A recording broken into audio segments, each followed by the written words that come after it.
On a landline, on a rotary phone. That sounds interesting. I'll look into that. Or just one quick thing on the polymarket Artemis thing. I'm reading about it, and they had a betting market about whether or not it would explode. So people were betting that it would explode, and they got all this backlash, so they had to delete it. Oh, really? Somebody was mentioning 10% that. of people said it would explode. Yeah. No, I was talking to someone earlier. They were talking about, like, I was saying, what about the idea? This is a wild thing, but I'm not predicting this is going to happen necessarily. But what if they, either had it explode and then they could be like, oh, we can't take humans to space. It's too risky. We'll have to do it with robots. And then by the time 2028 comes around and Artemis 4, which they finally claim is right now where they're saying men will go to the moon, and then it'll just be robots by 2028. That would be an out for them. Another way would be to like lock down space for some reason, like a lockdown, but of space if they did that. But what if they did, the thing I was going to say is what if they did a thing where in this war shenanigans going on right now, and like I said, this is just total speculation idea.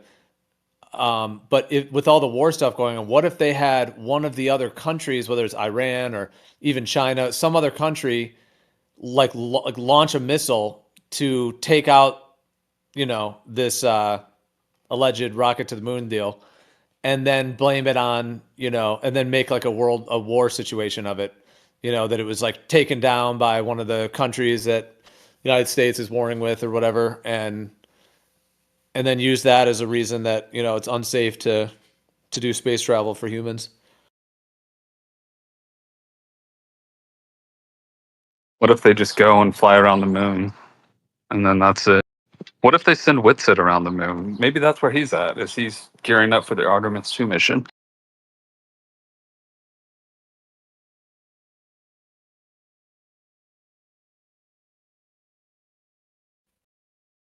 Are they supposed to stream anything? Like, will we actually get to see it, or do we have any idea?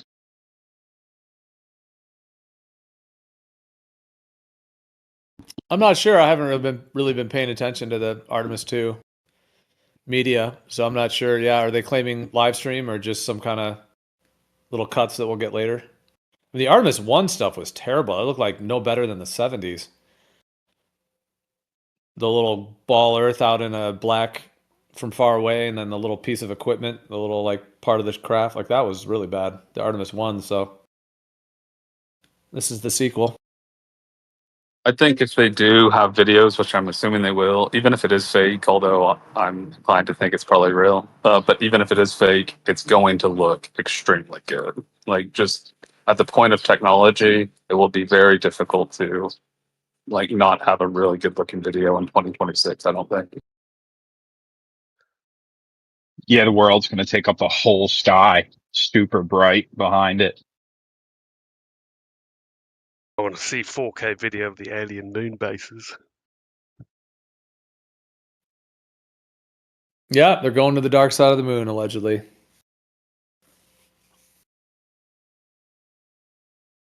I mean, Osco, I mean, you do you believe in the moon landing these days? The 60s ones? I would just say I don't know. I mean, it seems very fake, but since, at least in my opinion, and I know people disagree with me, but since from my perspective, I was bamboozled about flat Earth, I'm willing to think, okay, maybe I was bamboozled about the moon landing. But I will say it does seem very fake.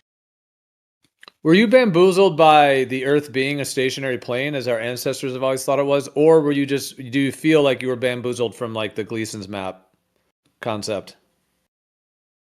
The Gleason's map is the big thing, but like I incorporated that all into flat Earth, and that once I concluded Gleason's map is impossible, then I just concluded flat Earth is impossible.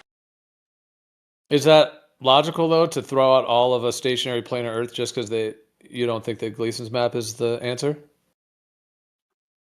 Well, maybe not, but I mean, the only viable option is the dual pole thing, and I know you disagree with me on this, but in my mind, if it's dual pole, it's Pac-Man, and Pac-Man is more absurd than anything about the globe. So that's just where I stand. I'm not saying it's like the most logical, bestest way to think. That's just the way I conceptualize it.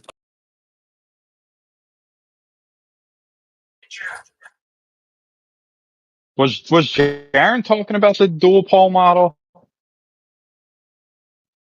Not that I've heard of. I think maybe someone had mentioned No. it to him and he instantly wrote it off, as far as I know. But that's all I've heard about his thoughts on it. I'm not sure he even really Yeah. understands any of the ideas or arguments or even much about it.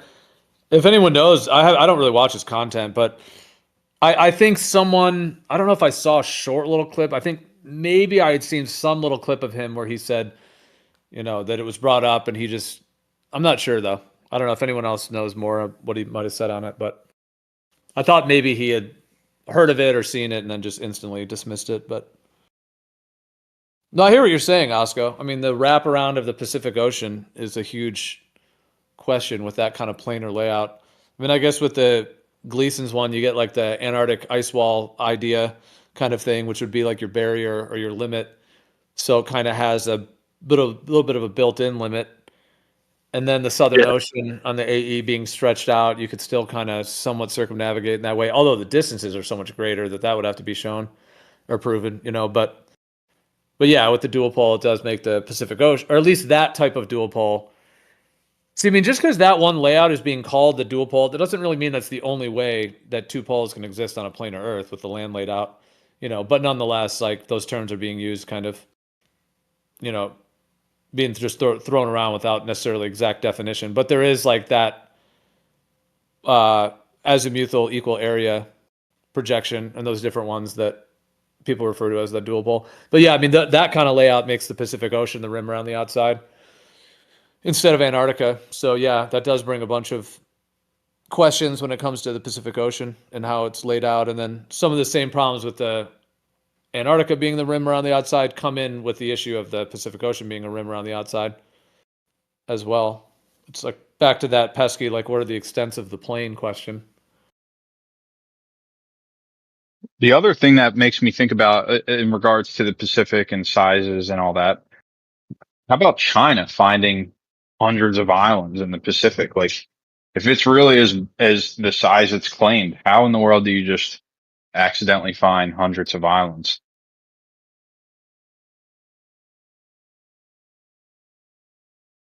Was it thousands? How many islands did they find?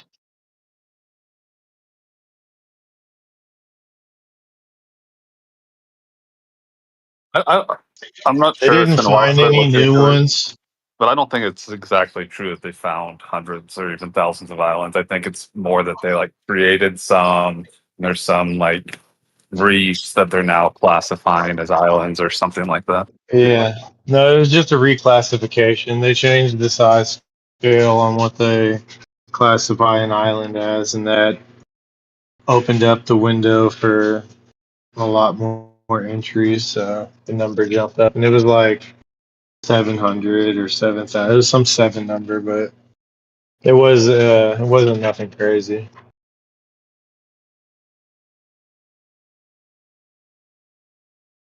Yeah, I Also, the other misunderstood thing that. I about thought they discovered them. I had heard that it was reclassification as well, yeah, but it was kind of purported that way, and people were saying that, but yeah, I thought it was reclassification. The thing, Osco, about the Gleasons though, isn't there? Do you have any like skepticism that, like, okay, I mean, if you're leaning towards the globe, then and I hear you. That's your view on it right now. But from the perspective that it's not a globe, do you consider the idea that like we were kind of given the globe, obviously, and then that we were pretty much given that AE map, the Gleasons, like that's what was like locked and loaded on the internet, for people to find basically, when they started looking into anything related to the Earth being flat or being planar, etc. That that they also use it for like the logo of the United Nations and also for the World Health Organization.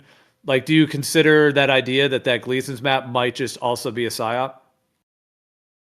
Yeah, I consider that, but it's also been like, I think it is the flat Earth map, like since like even wasn't that like what Robotham and stuff used? Maybe I'm wrong, but I think it's been the flat Earth map for a long time, and the reason why is because it is like the simplest, most easy to digest version of flat Earth. So I don't think it necessarily has to be a conspiracy. But yeah, it definitely was locked and loaded and given to people. Like I wasn't around in 2014 or something like that, but at least when I came around in 2018, like that was the map you got. You know, as soon as you Googled flat Earth, you got the Gleason map. So it definitely, I guess, would be a possibility that they just wanted to sigh up at the deeper, but I don't necessarily subscribe to that idea. Well, I guess the theory on that, which we've talked about, would be the theory or the idea would be that they had the globe going and then they had kind of like a false flat Earth backup, basically, to kind of get everyone onto. And then, I mean, there does seem to be this weird way in which even though the stars are already doing that southern rotation, so people try to make a whole thing about TFE as if that really, I mean, yes, it does matter whether the sun goes around one pole or two poles. Obviously, that is a big difference, but the stars are already doing it. And like I've always said, the sun travels in the same pathway as the stars do. So that whole rotation in the south of stars, if you were to go to 23.4 degrees, the Tropic of Cancer, or sorry, Tropic of Capricorn in the south at 23.4 degrees south latitude, that's the Tropic of Capricorn. And that is already seen, you can already view that to be circling Sigma Octantis, the South Pole. So when the sun gets to the Tropic of Cancer, it's just also doing the same thing. It's just circling the South Pole. So it's not really that big of a surprise that that's the case. And the stars already show that southern pole. But just the way that the 24-hour sun was seemingly kind of unavailable, getting any good access to footage of it was very unavailable until about 2014, 2015. And then the way that it was all built up. I'm just saying, like, in that theory of that the Gleason's map is false, whether it's purposely put in there as false or whatever the case may be, so that they kind of built it up to the 24-hour sun thing with Duffy, and then now they're trying to get everyone to throw all of the idea of a flat Earth or a planar Earth out with that. Yeah, so I guess just in that kind of idea of it, the idea that the Gleason's map was kind of like a backup false model that they had planted in there to get like, and even that term flat earther, to get the term flat earther linked with that. And then even outside of the 24-hour sun, just if that Gleason's map is not the truth, then kind of like, if that all is the case, Osco, would you say that like you're being swayed by that psyop if it's the case? To throw it out, to throw all the flat Earth out with the Gleason's issues?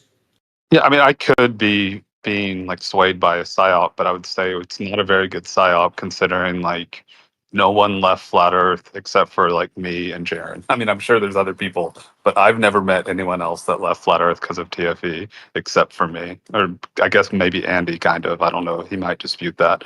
But not a lot of people, at least around here, are leaving flat Earth because of that. So if it was a psyop, it was a really bad psyop.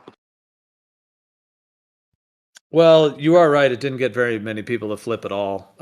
It's like maybe 10 people, maybe. Jaron, there's probably a couple of Jaron's followers that went with them.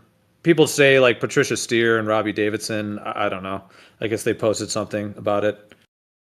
But yeah, there's only a very few. No, I hear you on that, but yeah, but whether the psyop would be to try to get all of like flat earthers to, well, I mean, the thing is that like you've got all of these like people that are still on the Gleason's map, and then those are ones that are generally doing a lot of attacking, calling people shills and agents and attacking and trying to, do the TFE is fake thing. And those people tend to be pretty divisive, it seems, from what I've seen, just in general, like the Flat Earth Banjo guy and some of these guys that seem to be pretty, there's that going on. And then in the media, they were able to run a whole media campaign basically saying that the 24-hour sun and flat earthers admit they're wrong, those kind of narratives. So I mean, they did kind of like in the mainstream. I hear what you're saying, like people that have been into this for years, like nobody really flipped, like really those of us who know the actual community, like very, very few, as it were, like change their view from that. But in the mainstream eye, there is the argument that could be made that 2015, 16 flat earth was like erupting. That map was often the one that was kind of put forth or by many, or, people putting it all over their videos and stuff and telling friends and family, people, David Weiss's app, all that stuff that was kind of out there. And we've all looked at that map. We've probably all showed people, the idea of it and everything else, and people have seen it. And then to have that Antarctica trip be a thing where they got the media clips where they then got Jaron saying like, we were wrong kind of thing. They then ran a whole media campaign across the whole world, basically, quote unquote, flat earthers admit they're wrong, which we all know is not the case at all. But it's just, I mean, Jaron did say those words in his own, whatever he's going through. And he did, I guess, flip or whatever, but that's not representative of the community, like, whatsoever, because less than a fraction of a percent, if even that many, like, even flipped. So I'm just saying, in that way, it could be argued that the psyop kind of played its role on the mainstream to make it sound like, oh, flat earthers were wrong after all, guys. Remember these last few years, people talking about the earth is flat? Oh, they went to Antarctica, found out they were wrong, So arguably, that part of the psyop could have been played out in that way, even if it didn't flip all the people that are already, onto it. It definitely will, at least in my opinion, serve as a barrier for people who haven't heard about flat Earth, who will hear about it in the future, and then they see that TFE thing, and that will stop people from joining flat Earth. So I guess from that perspective, maybe it did work. That's possible that new people. I'd have to think about that. I mean, they have the censorship so locked down on the availability of good information. It seems with this that yeah, like, what are the new people? I know there's a lot of people on TikTok. Maybe I don't have my finger fully on the pulse of how new people are coming in. I mean, there's new people are coming here and so on, but I know there's probably more happening maybe on other platforms, TikTok and whatnot. But yeah, that could be a thing that new people that come into it would have to then, consider that whole thing more so. And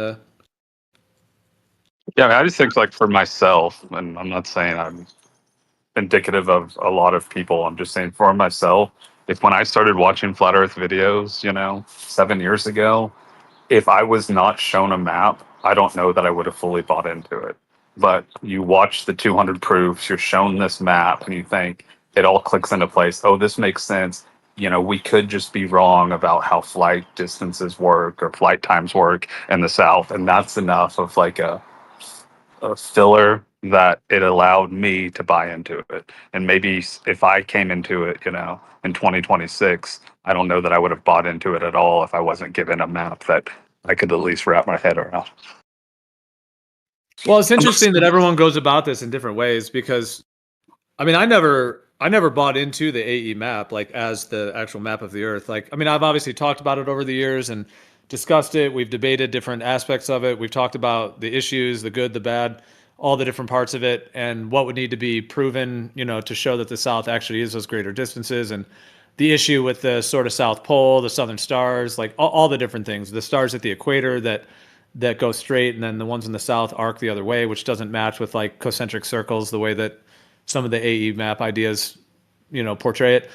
But it's just interesting how people approach it in different ways. Like, I guess I've never felt like I needed to have the correct map to, for myself, have a grasp on, like, the core geometry, because I feel like the map is, like, separate from, like, if the Earth doesn't have curvature, if it doesn't have motion, then that's one component. What the actual map is, that's a more unique thing, a particular thing. You have to know, like, distances and the layouts of the continents and, more so. So I guess everyone's just different. Some people, like you're saying, you felt like you needed a map or you needed a replacement in that way. Other people have been more neutral and just have kind of kept neutral on it, Yeah, until proven, kind of thing. my point is actually a little bit more nuanced. It's not like, I understand once you're into it that you may conclude, and I'm not saying you specifically, just like the probabilistic you or whatever, the just a general you, right? Like, once you're into it, you may say, okay, I see that there's problems with this map, and I don't necessarily need the map.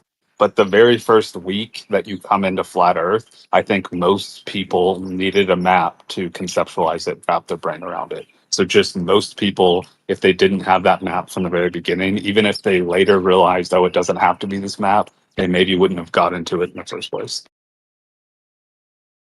I think it's overestimated too, the average how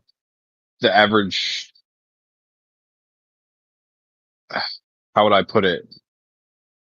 The average person's knowledge on what the globe's claim to be is, because I'm willing to bet that if someone found most of the flat earth proofs that are solid and then heard about the 24-hour sun, or just heard about it first in the South, they wouldn't even understand why that's why that even holds any weight, why that would be a problem. I don't even think they'd have ever even heard of 24-hour sun in the north or the south. Most people.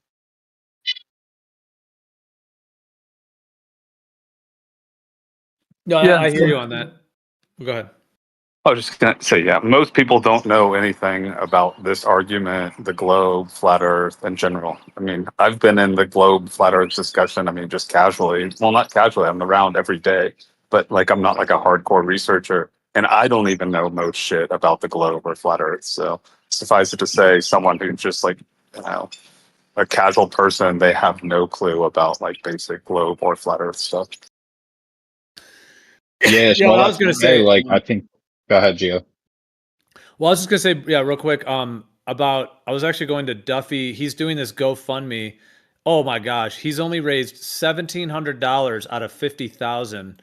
So apparently, Will Duffy is doing a fundraiser. It's on actually GoFundMe, where he's trying to raise $50,000 to do this final experiment documentary. Is the claim here, and it looks like he's only raised 1,600 or 1,700 bucks. But it says right here, Walter Bislin, he donated $389. That's funny. He's like the top one on the list of donators. But I was just gonna say that this is one of the reasons why, like, this documentary thing. I know some people were saying like they think it would like be a hit or be some huge thing, but I mean there was that Netflix documentary. But just for the reason you just said, Osco, like I don't know. Who knows if they'll ever even do this documentary? It might not even happen now. We all thought it'd be out in a few months. Like they took that guy, Jonathan, they brought him in last minute. It all seemed like they were going to do it. Now, maybe there's a timing. People have different theories of whether Duffy is like an operative or not, or whether he's legit, whatever the deal is. But apparently, I mean, he's trying to raise the money for it, which could be an out. Like if they just don't raise the money, it's like, oh, we didn't end up doing it. Because just what I was going to say on it is that from the idea, okay, like what you just said, a lot of people don't even know what it even means about like the Gleason's map or the 24-hour sun and why it matters, and to even or why it makes a difference, and to compare, like, let's say the AE Gleason's map to the globe. A lot of people don't even know why it's even an issue, and then in order for them to understand why it's an issue, they would have to basically consider more so a planar Earth and the idea of the sun and how the sun moves over the Earth, and then why there wouldn't be a 24-hour sun, at least on that Gleason's map, at least with just the one sun circling around Polaris. I know some people have other theories that there's like a reflective thing on the outer edge. But anyways, they would have to learn all of that and then figure out those arguments, to even wrap their head around it. And like you were saying, most people don't even know that. Whereas the Netflix one was just flat Earth in general. They could make a whole little thing of it, and there's footage from the conferences and stuff. Whereas with this one, like, people have to actually like kind of learn about why that's been a question or whatever. And then on top of that, that might just bring more attention to a planar stationary Earth, if they were to do this documentary at this point. So yeah, I've wondered if they're going to go through it. Yeah. I think I can tell you almost definitely what happened. I mean, I don't have any inside knowledge, but it's pretty obvious to me. Duffy thought that he would be able to take Whitsitt and them down there and take this film crew and make this documentary. And he thought he would be able to subsequently sell that documentary to Netflix or Amazon or whoever and make at least his money back and probably even make money. And then they made the documentary, they shopped it around, and no one was at all interested. And so he realized, oh crap, now I've just lost all this money. And so he's trying to gain some money back by quote unquote making a 3-part series documentary because it's so interesting. And in reality, it's not interesting at all. No one's that interested in seeing it. And, now he's just trying to get a little bit of money back, even though, no one's interested, basically. That's Yeah, I'll bet interesting. you Witsitt's wisdom in how he created his agreement to go probably squashed the whole thing. Because if they were allowed to put words in Witsitt's mouth, it would have been more there would have been more appetite to purchase that and create a documentary. I don't say this to be rude to anyone involved, but I just kind of agree with Osco. I kind of doubt there's much public interest at all. Like, people don't really even know who any of these people are, really. And it's a trip that a bunch of other people have taken, like skydivers, and there's a bunch of videos online of Union Glacier. And as far as it seems, I mean, people have been going there for, years, and it's just like, yeah, these guys went, and I guess there is this like contention around the 24-hour sun and what the map of the Earth is, a flat Earth, what the correct map is, but I just don't see. I mean, you think MC like I just don't see any of those people being very. I like Whitsitt, and I'm not saying I don't like these guys. His content, and I like him as a person and everything. But is there enough when you add all those guys together? The MC Toon, Jaren, all those guys. Like, is there really enough? To make like a documentary that is going to get the public involved. Like really interested. I mean, the Netflix one was like flat Earth in general, and they went to the conferences, and it was kind of a different wave back then of interest, and so that one makes sense that it was able to be sold to Netflix. But even that one was not like a huge hit. But I generally agree with Osco. I think, not to be rude to anyone who went or anything, but I kind of don't think the population like really cares or even understands what the difference is. And people know that people go to Antarctica. It's a trip, So these guys just like going there and filming things. I mean, yeah, I've always kind of thought it didn't really have a lot of, mainstream appeal, basically.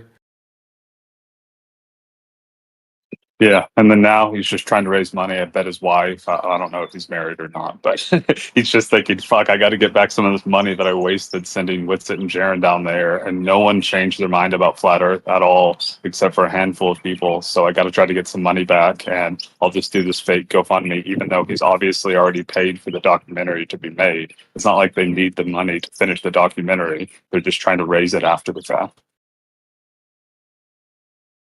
Yeah, I mean, I do hear you on that kind of idea or that theory. So that whole theory, that idea you're laying out is the idea that the Duffy is not any kind of operative. He's just a regular dude. Obviously, the way you're putting it forth, it would be that he's just a dude, and he, had whatever agendas he had. I'm just saying, if some people think he's an operative, that what you're putting forth would not be that, right? It would just be that he's a regular guy. Thought he would make money with this. Thought he would flip a bunch of people. Turns out he got a little bit of kind of, views within the community for those months, but then it's all kind of faded, and then he potentially doesn't even really have a money-making documentary. And then, like you said, if he's trying to get the money back, trying to salvage it, it's an interesting idea. Yeah, I mean, that, or was there anyone that have said that, or that he said that, or anything, or that's just what your idea is with it? Yeah, that's just my idea with it. But to me, it's just Occam's razor. Like, yeah, I don't think he's an operative. I think he's just a normal guy that essentially had like delusions of grandeur. He thought, oh, this flat earth thing's so stupid. I'm going to squash it in the ground. I'm going to become famous by being the guy who squashed flat earth in the ground. I'm going to make this documentary. I'm going to make this money. In reality, no one's that interested. It's like, yeah, for this niche little community, it was kind of cool to see Whitsitt go down there, and it was kind of interesting, but it has no actual mainstream appeal, and he severely overestimated his ability to flip flat earthers based off of one observation. I just think it's a delusions of grandeur sort of thing. Yeah, I hear you. It did seem like I mean, now, if he's scrambling for the financial compensation on the back end, that shows more so of an intent of just like financial gain over the whole thing. And maybe he never even had any intention at all of, of flipping anybody. And he just crunched the numbers and saw, damn, this was, the number one search topic. And just a few years before that, 2 to 3 years before that, before it got censored and shut down. So it's like obviously a super hot topic. Everyone's interested in it. So he probably just thought, fuck, let me take advantage of this little wave, and it kind of crashed and didn't really work for him.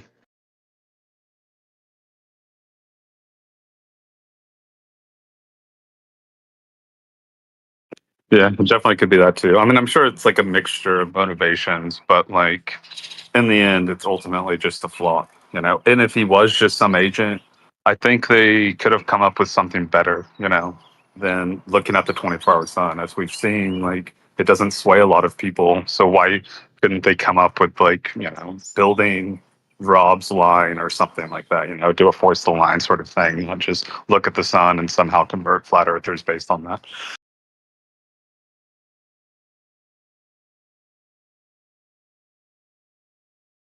That said, I do think he is just kind of a shady person. So I'm definitely not saying he's like some good guy or something like that. I get the heebie-jeebies by it.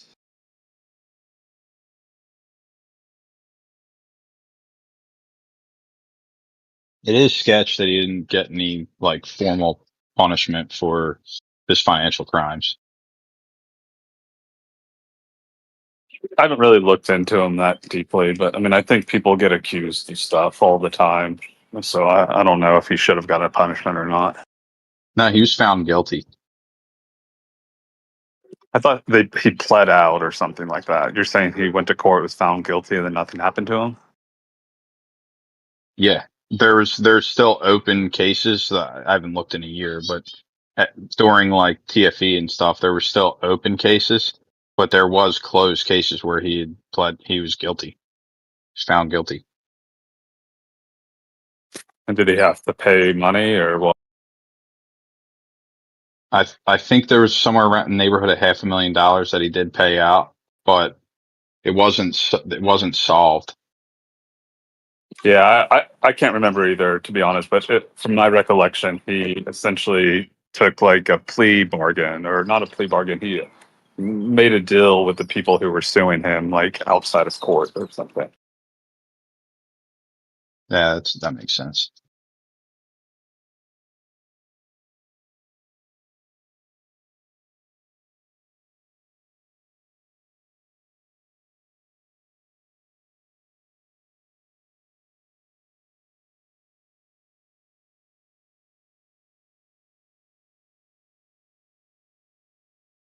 I think Run Boston Bears going to try and go. Yeah, I thought he was going to go last year, or at the end of 2025, but I guess he didn't. I think he had another kid. I'm not sure. I remember there was something changed. Yeah, he did have another kid, at some point last year.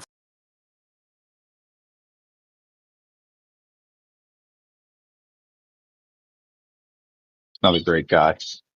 A lot of great guys in the community.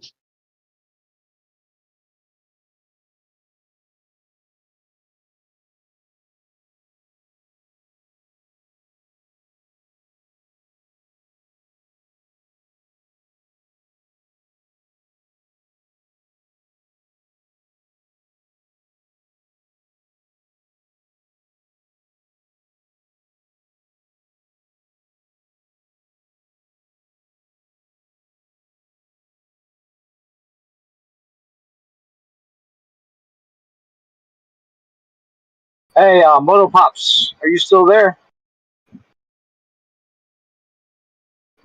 Hey, your microphone's coming through super crispy. You don't have to be so intense. What's up, Dave? Yo, we were What's we up? were just talking about. Were you listening? We're talking about last 2 days. We've been talking a little bit about the 24-hour sun and the dual pole and the AE map and all that. Oh yeah, I've been listening. I know that Gatebreaker brought it up. Was it last night? What's wrong with my mic, by the way? Am I sounding weird? I didn't get what someone said. No, it's coming through really, really good. You don't have to overcompensate. I feel like you're talking kind Oh, of strong. He's all strolling. right, It doesn't good. sound. He's strolling. I think it doesn't sound great. It sounds all right though. It's not. It's not Yeah, great. usually my mic sucks. Um, so yeah, if it sounds good, it's good. I wasn't. I wasn't trying to yell, but yeah, sometimes I talk too loud, so I think it's bad. Anyway, yeah, I heard Gatebreaker brought it up. Somebody else. I was wondering if Motocross Daddy's here real quick because I just heard him talking, but maybe I was back in the stream and I'm just stupid. Because I is he here, Motocross Daddy? No, Moto Pops? he was just here, but I think he just went on deafen. Oh, okay. I just sent him some DMs, and I know he's new to Discord, so I don't think he's seen them. But anyway, um, yeah. What's up with the? Oh yeah, I was gonna have you. E1's kind of like into the news and what's going on with the money situation and stuff. So we haven't been doing a whole lot of focusing on the dual pole sessions as much, but we will soon. I was going to have anyone, or you in particular, you said there was a lot of issues with the dual pole idea when it gets brought up. And yeah, if you want to list them, or you could just tell me what you think the main issues are. Um, and then I'll run it by E1 and see what he says. I haven't been able to stump him yet, really. Yeah, I can make a list of a handful of them. Yeah, I mean, my position, I just don't see any way. Like, well, yeah, where to enter this combo? Are we going to jump into this, or like? I mean, well, yeah. I mean, the issues themselves. Yeah, we could definitely talk more about those, and I'd be curious to hear E1's thoughts on them. Yeah, he would be too. I mean, he's not. I mean, as well as both of us or whoever, it's his model that I've been making the graphics for, and I think that he's got to be, somewhat close to right if it's a dual pole and the sun works the way it is, and you use the nautical almanac for the GPS. If it's a 24-hour sun and we have two poles and we know it's flat, it's got to work something like that, and No, pinning I do on the hear you. ocean back. Pinning the ocean back where Point Nemo is the perfect way to hide it, because who's going to ever, prove or disprove that? And even if they did, who would believe them? No matter what documentation you put into like showing that the, the international date line doesn't go all the way up the back, or even if you showed that it did, it's too late, to show that now. They should have shown that a long time ago. So, and if somebody tries to say that that's, definitely not, running straight through, and they've figured out some way to prove that it doesn't go around the back of the ball, the blue side of the ball, then, what kind of proof could you show that people as a whole would ever believe anyway? But that's not the goal in my mind. I don't think it's the goal for everyone to realize it's flat, because it would be too many apple carts tipped over at once. Dude, I just had a I wild. think it might just be for the people that want to know forever, which is kind of how it might have to be, because it's too much for society. I mean, think about if the scarcity of resources like went out the window. That would, like, not that it would be bad for the people in the powers that should not be to be not in power, but that's not going to necessarily happen that way. It would be like them tipping over the apple cart and doing some kind of reset before they let that happen.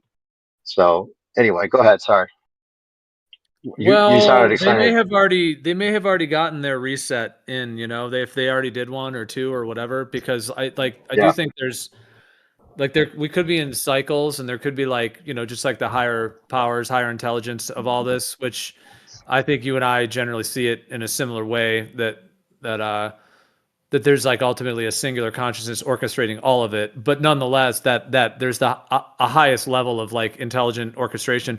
What I'm saying is that even if there's like psycho entities that did a reset and they're even in power now, it doesn't necessarily mean that they could do another one. Like they might actually be losing their power, their position, like as the cycle fades, like as their cycle ends, basically the cycle that we've been in run by them or whatever, actually does come to an end. I mean, that would obviously be the best case scenario, is if this is actually what's happening. Like instead of them just tightening the reins and they have all control, and even if we do something, they can just reset us again. Like that is possible, but kind of a depressing thought versus the idea that, that they are actually losing their position. Like, this next 10 years, 20 years, this whole transition, that they actually are losing power, and if they are going to actually lose power, then the truth would have to actually come through. Goodness would have to actually win, without just mayhem or World War III or, some crazy reset or where they freak out entirely and like, knock all the pieces off the table. But I mean, that's kind of a whole separate topic, but I'm just saying, like, there is that idea that they don't really have ultimate control, to where they even could do another reset. But I hear your sentiment there, that one would think that if the truth started coming out that was going to shift the whole paradigm, that they would try to do something. Yeah, it makes sense that they're.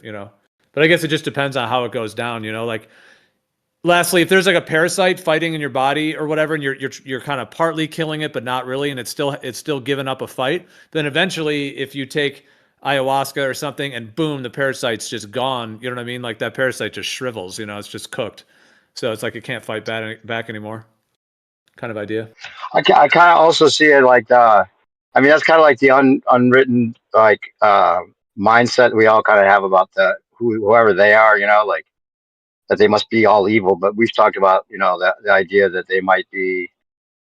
Well, at least I say, I think that they like to play God and giveth and taketh away, and whether they do actually balance out the good with the bad, I think that if there wasn't some good and some bad in the powers that be, then things would suck a lot worse than they do.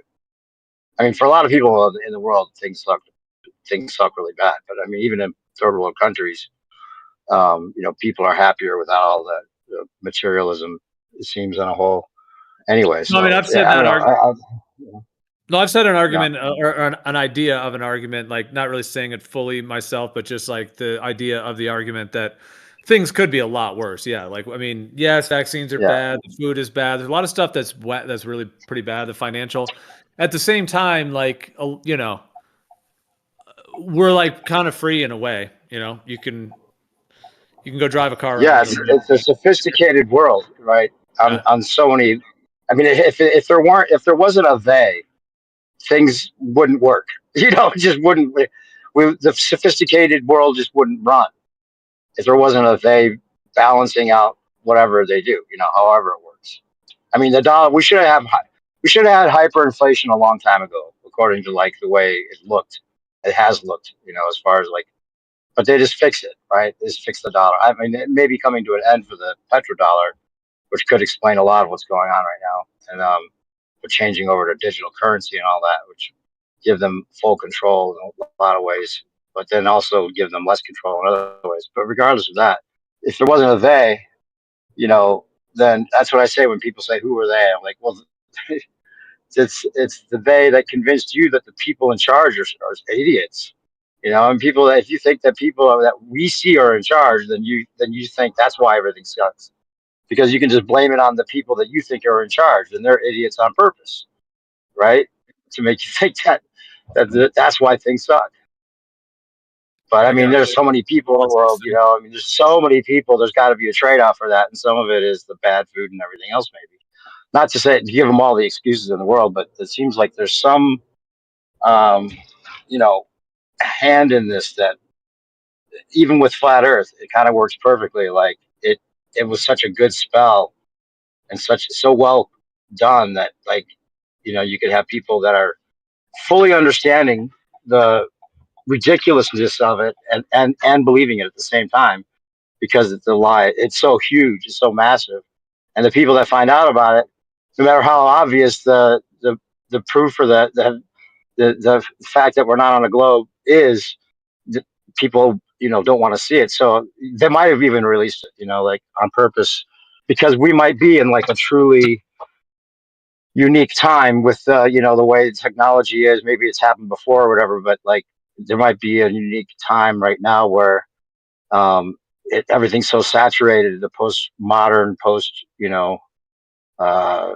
industrial society that is going into the AI and the automation, and anytime any kind of like idea that's true gets released or whatever it is, whether it's them or not, whether it's organic or not, there would never be enough organization to threaten them ever. I don't think they're worried about us finding out anything at all. I think that it's almost in that, and with the technology and their ability to infiltrate or just, you know, disseminate information or discredit information with the control of the media, I don't think they're worried about an idea spreading too much. And I think that they've allowed flat Earth, or they didn't kill it all. They could have, but that's not. I mean, it's like that. That's okay for it. It's going to be like the virtual worlds and everything else, and it's like no one's going to put down their cell phone to pick up a gun, and that wouldn't be the answer anyway. No one really wants violence when you realize it's a flat Earth, So, Oh, bro, you it know, can't, it can't be violence, you're dude. cutting in and It out. can't be violence. Yeah, exactly. So it has to be. It has to be like and maybe they'll incorporate it, like I was saying, with the outer ponders and everything else. Whether there are outer ponders or not, they could use that idea, which goes along with the realization of flat Earth, to have this like outer, this ominous threat that we can't prove or disprove is real, but at least they're not telling us the Earth is a ball, which we can prove to ourselves isn't the case. So with the internet and everything else, well, just incorporate, you know, that into the new world order. I don't know if it really helps them to have like the new world order where every country's like just one currency. because they make their, I mean, the people in control make their, with the wars and the different exchanges and stuff, that's to their benefit. I don't know why one world would really be to their benefit unless it's like some kind of plan that's beyond. Well, maybe that's why they have to have the outer ponders. If we're going to be one world, we have to have an enemy of some sort. And the space alien thing is laughable to all the flat earthers that realize it's not a ball, so that won't work. And if they want to have everybody and not play to the lowest common denominator, Why? I still why have not, aliens, bro. I still love aliens, bro. outer Why? ponders? Why can't I Yeah, but as a grown man still have aliens? you can have it, but you wouldn't believe it if they told you they came from space, like trillions of miles away to visit Earth. Would you believe that? I mean, that's believable in my paradigm. They could come from trillions of miles away and from this above. Okay, that's fine, but that's not as believable as we live on a flat Earth, which you already know, and there's other civilizations surrounding us, which is a more local threat. That'd be way more believable. Yeah, you got to keep a boogeyman, bro. That's why they keep Korea and Yeah, shit around. Like you always didn't you read 1984? yeah, of course. Got to Yeah, have the enemy, and you it's gotta have better if it's something. ominous. And and better if it's not a real enemy. Like there could be outer ponders, but their version of it could just be them with their version of it, with the blue beam and their CGI and showing us like advanced civilizations on the screen that and just use actors that are human because they're our ancient ancestors rather than you know beings that aren't us. If they're us, then we can intellectually have a connection to or a fear of, and all these other scenarios they could play out. It's just so usable. And I'm sure that they've thought of this. I mean, I said this back in 2017 in a chat on IPS's chat, and it seemed like there was people in there that were agents. Even back then, like I could tell there was people like, I just seemed like there was people, and even he said some things that made me feel like he was an agent of some sort. Like, they don't want to you never get rid of a paradigm unless you have a better one in store. Something like that, he said, it was almost like he slipped it up because he's gone back and forth on different things, but it's almost like he slipped out where he's like, the only reason you would ever destroy a paradigm is because you have a better one in store. And there was somebody in the chat way back when I was typing what occurred to me a long time ago about the outer ponder possibly being the outer ponders being, the aliens or being used as a way of explaining the UFOs and everything else. And there's, people confirming it, like, yeah, that's why they're rolling out flat Earth so they can eventually use the outer ponders as the aliens, basically. And that's the only thing that's made sense and been consistently kind of, there's been more reason to think that's the case rather than less since 2017, in my opinion. Especially since they're like disclosing all the UFO stuff, and it seems like keeping flat Earth on the back burner, as Mark Sargent says. Mark Sargent said, and see, we figured out the truth in 1960, and then now, and we decided to put it on the back burner until we found a palatable way to bring it to the people.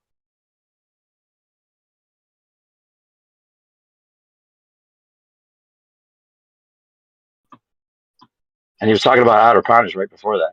Anyway, so yeah, the dual pole. Got to go back in the house here in a sec, but the dual pole list of things, Geo. If you want to come up with some things that are questionable, we should also track the sun and the moon with our Australian buddies. See how that lines up with the idea. If there's a way of explaining that, if it doesn't seem like it's in the right direction. I mean, the sky phenomenon could give us illusions of it being in two places when it's not Bro, I really. I don't guess know because how of you do dome to effect. dude, I don't know how you do a dual pole. The sun on an equinox, like it doesn't curve. Well, it seems like it goes straight as far as the eye can see, but then it veers either right or left. I'm just saying, if you're trying to match the sky to the ground, like, bro, I don't know, like, I don't think like anyone knows are those, I don't know. Well, it makes sense to me on that we in the north we have longer days and colder winters. Colder winters in the winter, obviously shorter days and colder temperatures in the winter. Longer days and hotter temperatures in the summer. That means the thing that explains that is the sun goes further away, right? Now I don't know if just going like the AE map has, like the sun going just a little bit further, out that ring, really explains the longer days and the shorter. I don't think it explains it as well as the dual pole. I mean, you've seen that GIF that I made of E1's son, right? And he was just going by the nautical almanac for all his shit. And there were certain places like New Zealand that didn't get enough direct sunlight, according to his calculations. So he was going over it pretty carefully. So we'll have to get him back in here and see if there's some of these things that we can get answered that don't make sense for some people. Or I think a lot of people are kind of like just, hand waving it without giving it too much research or trying to validate or debunk it, looking into it like deeply enough. I'm not saying I know he's right, but I think he's got to be pretty close to right, because it's two poles and it's flat. How else would it work? Like, bro, if you're trying to match the sky to the ground, bro, like, I don't know. I don't think it's even doable. I mean, maybe, I don't know, but the sun would Well, have to what be he's doing, I've seen the dual pole yeah. model. It's got to do like a whole 180-degree turn, right? On an Yeah, equinox. I'll put the GIF. I'll put the GIF in the chat right now, just if you haven't seen this one. It's got to go a buck 80 Yeah, though, but if right? you At some take if point. you Yeah, but the sky could be like more of a circuit, like an electrical circuit. That's what he says. This is all electromagnetism. Rather than the idea It's of like running a on a ball up circuit. there. The sun runs on a circuit. It's like if you think of it like a ball up Yeah. there, like a ball that has to shoot around the plane or whatever, that's a Right. different idea than like an actual circuit. Like if the sky Right. is, flux lines as part of the circuit. Although there's still questions with that though, because I mean, somebody can see the sun at all times. So like when it's going straight at the equator, how does it pop on the other side? Like does It it? seems like an object too, because you can zoom in on the sun, and it does seem like it's something solid, like a material, and electromagnetic. Like all the little stuff coming off of it, like the little, it's like plasma, like little plasma, electromagnetic things going off of the sunspots and everything. It's definitely not a ball of fire. It's electromagnetic. But yeah, how it moves I'm with the saying, no, we get a fluidity. guy, we get two guys, one that can see the sun for 12 hours on one day, and then another one that can see the sun for the other 12 hours of that day on an equinox. And you just, you know what I'm saying? You can see what the sun's doing. Like somebody's got to see it turn at some point if it's doing two 180s. Yeah, well, it does. It does. I mean, if you even look on a stellarium, you can see the sun path. It goes, exactly like we're talking about. It goes opposite direction, and it does definitely go counterclockwise as opposed to clockwise for the winter and the summer. And this is a clockwork. It does what he says he's doing. It does. I'm not sure if all of his continents are laid out perfectly. There's some things we should work on to make it fine tuned, but it works somewhat like he's saying, like provably already, in my opinion.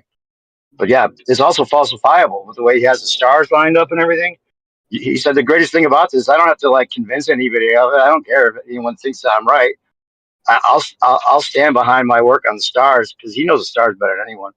But he'll stand behind the discs that he put up with his nautical almanac placing of the stars with the way the continents are, and that's there. I mean that it's falsifiable, so it's not like it's something you have to believe, which is the beauty of it. Go out and then take his star wheels, and then call somebody in Australia and see if the stars overhead at the same time that his wheels would be saying that you have a star over your head. Then at least the stars are right. Now exactly how the sun moves and everything else would be another thing to falsify. Like you're saying, get somebody in a certain area, see if what they're seeing.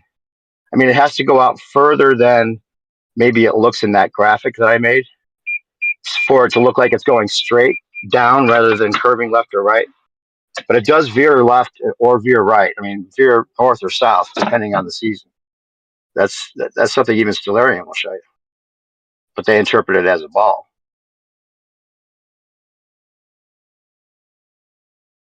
And the big thing is the international date line. You know, it's Point Nemo. It's the middle of the blue side of the ball where all of that.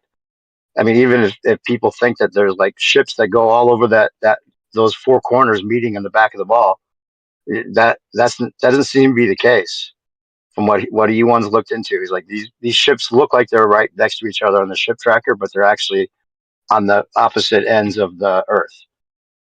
Dude, I had According to a what wild idea. I was just going to say said this that. earlier. I just couldn't get in, but I was going to say earlier, Yeah. like it's just a wild, trippy idea, but like the outskirts of that dual pole. I'm not asserting this as being the case. It's just complete speculation. It's just an idea. But on the outer skirts of it, what if they had like a system set up that redirected you? Like if they could actually put a magnetic field into the air that would change your compass reading to direct you, you know, go instead of going like straight, which people call Pac-Man, you would go like around one of the poles. And of course, they can manipulate the GPS because who's out there in the ocean? Like, I mean, I guess you could do celestial navigation, but is anyone out there doing celestial navigation to confirm? Anyway, it's just a wild idea that they could like No, spoofing. it's not wild. It's the way They could do it works compass already. spoofing. They could do compass spoofing and GPS spoofing at the outer rim. That's already the way it works with the way the North and the South Pole is, right? You're either going to go around one or the other. If you thought you were on a ball, you'd be going around the North or the South Pole, just like you would with a dual pole. The magnetic Yeah, field's but not already when there. you go They wouldn't have to straight. spoof anything.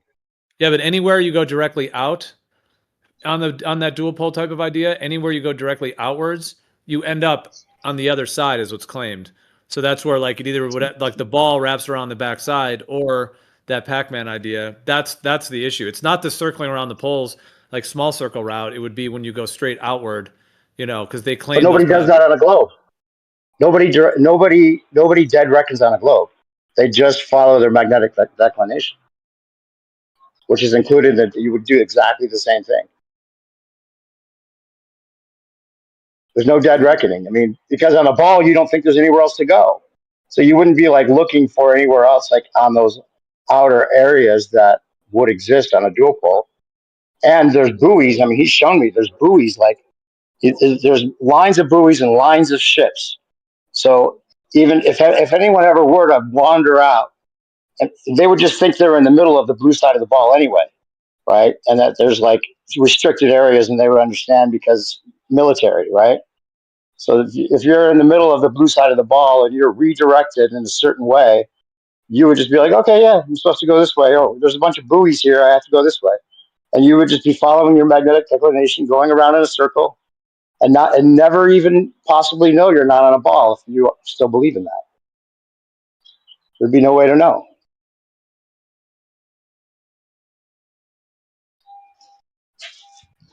Yeah, the poles act as the boundary because people just follow their compass. Compass will make you go around in circles. The compass never like makes you go dead reckoning out to see if there's something more beyond the ball because you don't think there's anything more than a Oh, I ball. made up a thing. I made up a thing a long time ago called Project Broken. Oh, never mind. ISO's not in here.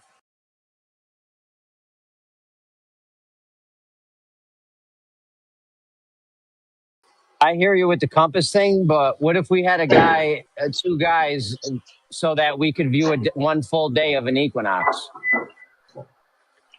And now, what if they don't see those sun turning? Well, if it was going around a Then what ball, right? Well, do you do with if that? we're if the illusion of it turning, I mean, it'd be the same exact thing that you would see regularly. You wouldn't. I mean, because the ball makes. If you're on a ball, you're going in a circle, right? So it would have to turn anyway. It's like the perfect illusion. It's like there's no Yeah, but straight not lines on a left to ball. right though. There's no. Yeah, but it's not turning left to Well, right yeah, it though. If should you're go on a left or flat, right. I was if looking. you're on a flat Yeah, I was Earth, looking. if you're Yeah. on a flat Earth and we don't see it going left to right, like what do you walk away with that? thinking. Well, it's going to have to go. If you're on a ball turning, it's got to go left or right anyway I because know, you're on a Dave. ball. Dave, It's got to curve no matter what. Dave, There's no straight lines on a hold ball. on, Dave. I know. Just hear me out. We're on flat Earth. We do this. It doesn't turn left or right. How do you walk away from that feeling? Uh, I guess it goes further out than you could possibly see. I don't know. But I was looking at it No, you can see just it as for a soon whole as the day. equinox. I Hold was on, Dave. noticing You can myself see that it. it looked like it went straight. I didn't think it went left or right myself. Right on the equinox, it was looking like it was going straight west when it set. Yeah, it didn't. Right? It didn't go farther out. We got eyes on it for the whole 24 hours, and it didn't turn left or right. So what do you think after that? If that were the case, Yeah, I know I would have to, just look at the information and go from there. I would never think I'm on a ball again. That's impossible. It's not a ball.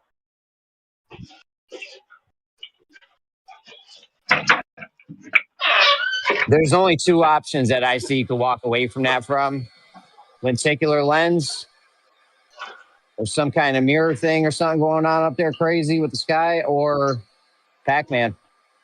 Straight up. Yeah, but the Pac-Man doesn't work because it would have to disappear and reappear. And you'd have like the light going Well, if out you can see a sun, and I know, but if you can see the sun for 24 hours and it doesn't turn left or then right, there's no Pac-Man. Yeah. that's one of the only options. I mean, I don't know. It would have to do, it wouldn't have to do that, but that is one of the options though. Yeah, that's like one of the last things on the list that I would ever consider. What's before Like the some kind of list? magical Give me the thing. top of your list. Break me off with your Well, list of if we were to see the this sun, happening. like you were saying, the reticular lens idea, or the, sky illusions or sky illusions. Could be some kind of thing like that, I guess. But I don't think there's a problem yet. I haven't seen a problem with the dual pole yet. Well, if it doesn't It turn, may I look mean, like that'd it be goes a. straight out. It's got to turn. That's why we have longer days in the summertime because the sun's here longer.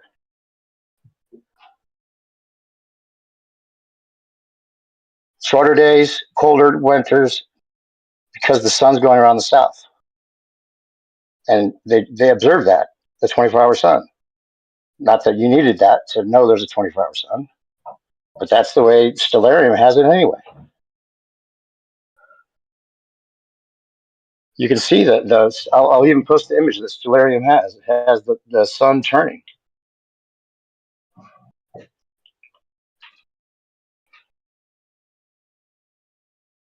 You got that one, Gio. Got it somewhere. It's the way it shows the sun going around either the south or the north.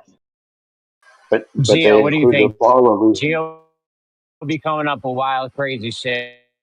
Sun straight for the whole 24 hours. What are we left with after that? You can't go straight if you're on a ball. No, I know. We're not worried about the ball, bro. We're on flat Earth. We all know this.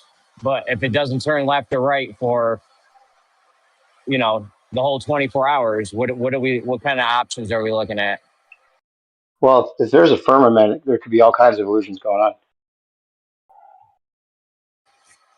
That's what I'm saying. Just some illusion in the sky, right? Yeah. With a lens, with lenses, or I think during this time right now, it looks like the it goes lenticular straighter. lens, or one-way mirrors, something. Your geometric But challenge is to project the full entirety of a sphere, which would be the celestial sphere, assuming that's if you think that's real, and how to transform the paths of light of a celestial sphere onto a flat plane in which it creates those dual pole rotations. I can already tell you're going to have to take the celestial sphere. Instead of north up, you're going to have to do equator up. So north is pointing one side, and then south is the other side, like left and right. You put that over on top of the dual pole Like a map. Mercator? Wait, what? Hold on. Back up to the last part. What is it? What's going on? Look, take a celestial sphere, a ball with stars plotted outside of it, right? Okay, and then put any kind of flat I got Earth it. map. Put any kind of planar map underneath it. So you've got a ball, and then you've got a plane. When it comes to these lenses, lenticular lens, and this lens, and that globe, and this, what you're ultimately trying to do is to take all points of light on that celestial sphere and bend it in a way where it registers over the planar Earth. I mean, that's easy. Getting the map's the hard part, though. The hardest part of that is the stars facing opposite of the Earth. So if you have a ball over a plane, you're Nah, we can essentially make light. Do we can make light? Do go ahead. You can Yeah, go replicate ahead. every position on Earth with a planetarium, which is a hemispherical dome with a flat floor. So there's no issues fitting them on a Yeah, we flat. can do anything we want with the light. That's not the problem. The problem's getting a map. That's the hard part. Well, it's how it's laid out. It would be the question to me. Like, I mean, Jeremy, the idea of the lenticular lens is cool. Depends on how you're talking about that, though. Like, does that imply that the stars show up in different places, or is it lenticular and they show up in the same places? Because if you know, if meaning if you had like points of light on the ceiling that are like a light bulb, then they're actually in an actual position. And if a lenticular made those in that position, okay. But if the lenticular effect made those in different positions, now we're dealing with something different because it does seem like there's the GPs of all the stars. Like like I always say, like if you lived like under one of the stars in the Big Dipper in the north, like that was where your house was, you're going to see the Big Dipper. Well, I mean, there's the seasons, but in the north though, you're going to see it year round. You're going to be under that. That star is going to be right above your house, once a day. So it does seem like every star maps to a position on Earth. Therefore, every star would have a fixed position. Like you can't just have a sky that's just doing whatever it's doing, like a TV screen that's just showing different images. Like it seems like it is a consistent system, and that's what Gatebreaker's talking about, how that grid would lay out, and then what the correct layout of the continents are as well. Yeah, but bro, so what are you left with that then? If you say if we see the sun going straight on the equator for 24 hours, Pac-Man. But hey, Jeremy, look in the chat. You know what There's I'm the saying? sun going either. There's the sun going south or north right there. If you're looking west, that's the sunset. One goes I one hear way, you one with goes the the Jeep. other. Hold on. I hear you with the GPs. That might be an issue with the lenticular thing. Yeah. But if they have to be where above where you see them, then there's like a lot of crazy shit going on. You know what I'm saying, Joe? What do you mean by crazy stuff going on? What? Dave, by the way, is that on the equinox? It looks like that's not on the equinox. When the sun's going different I don't ways. know. Those are just two sunsets. If you're looking west, one of the sunsets going left, one's going right. But I'm just saying that's not on the equinox when the sun's going straight, probably. That's probably other times of year. Yeah, that's the thing. Is that it seems like it. I was noticing right at the equinox this year that it seemed like it went straight out west, right? Like, maybe the next day or two, it felt like it was veering a little bit more towards the north, just a little bit, right? Yeah. So But maybe it's just a on the equinox, gradual further out thing. but dead on the equinox, it's like it rises directly east and sets directly west for everybody. Like it sets straight It down. seems to, at least, yeah. As far It as seems to. yeah. Well, I mean, that's not what I'm having, saying, But it could Gio. If just we could curve see around. this, It could curve around and then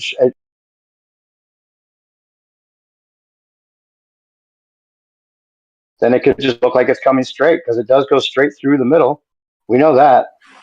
It's just a matter of how far out it goes before it actually bends around. yeah. But if we have all the GPs, like Gio said, all going straight for 24 hours, and then you're at another GP, you know what I'm saying? Like that's the crazy shit I'm talking about. it could Not just be as a circuit. Pac-Man It could just be a circuit. Like a continuous loop. in a straight line, though. Not Yeah. turning left or right. Like, Yeah, in a straight line. yeah, It'd be a circuit.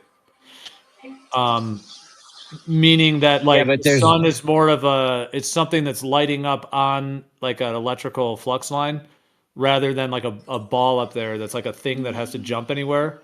It's more just an activation of an actual Yeah, but we could stay area of the if sky. we could stay if we could stay under it the whole time, though. Now we're going in a straight line, coming back on ourselves. Okay, then I would like to see somebody go on the equator out in the Pacific and follow the GP of the sun through the whole path. Like, has anyone done that? You know, that's the that would be No, what we you need to do that. Write that down. Yeah, because write that there down. could be like there could be a spot out there. I mean, it is interesting. Like, I mean, they call like Japan like the land of the rising sun, and like that's on the east, and the idea that like the sun rises on the east, sets on the west. But obviously, like you said, it's not. It doesn't set for everyone at any one time. So there'd be somebody that could be at the GP, but then you're dealing with that like kind of anomalous area of the deep Pacific Ocean, which would be on the globe, the backside of the ball, the very backside of it in the center. You know, like basically where Amelia Earhart disappeared, which is strange. That whole story, like how that's linked in. There's like Baker Island. What's the other one? There's Baker, and then I forget the other name right now. But there's those two islands that are out there that are pretty close to the equator. So yeah, I mean, you'd have to follow like, meaning people in South America see the sun set for them, and then people in Japan and the Indonesia and all that, they see the sun rise. But who is in the middle of the Pacific to watch, to be under it during that time? You know, to be at the GP, and that would be where there would potentially have to be some kind of anomalous behavior. There's got to be islands out there, right? Is there islands out there and shit? Yeah, and there's like Fiji.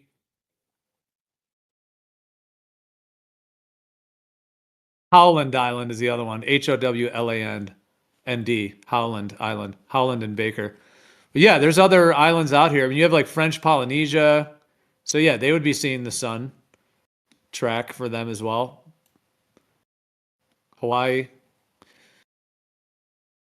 But that is a big gap. That is like a big, huge open region of the earth that, like, people talk about like just these areas of the earth that there would have to be some anomalous or something that's being hidden from the populace. And I think for that dual pole, it would have to be the Pacific Ocean. Would have to be where there's something going on that is being hidden. Either like there's spoofing with the magnetic field lines, or with GPS, or they're redirecting people, or they don't allow people to go to a certain region potentially. So you're saying if we had two guys, one on each 12-hour thing on the equinox and whatnot, and it doesn't turn left or right for them, you saying it visually could be turning left or right, but it's not. But it is. It's not visually, but it actually is. You're saying. No, I'm not saying that. Did Dave say that? No, I'm saying in your idea where we got to get under the GP, like, is that, well, so you're saying that's good enough if we just had two guys for 24 hours watching it and it didn't turn left or right? Because that's easy. Good enough for what?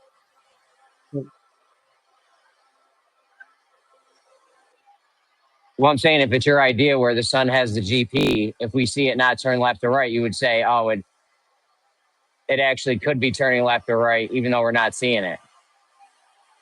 Because if it isn't turning left or right, and we can stay under the ground of it, now you know what I'm saying? You got to pop out on the other side.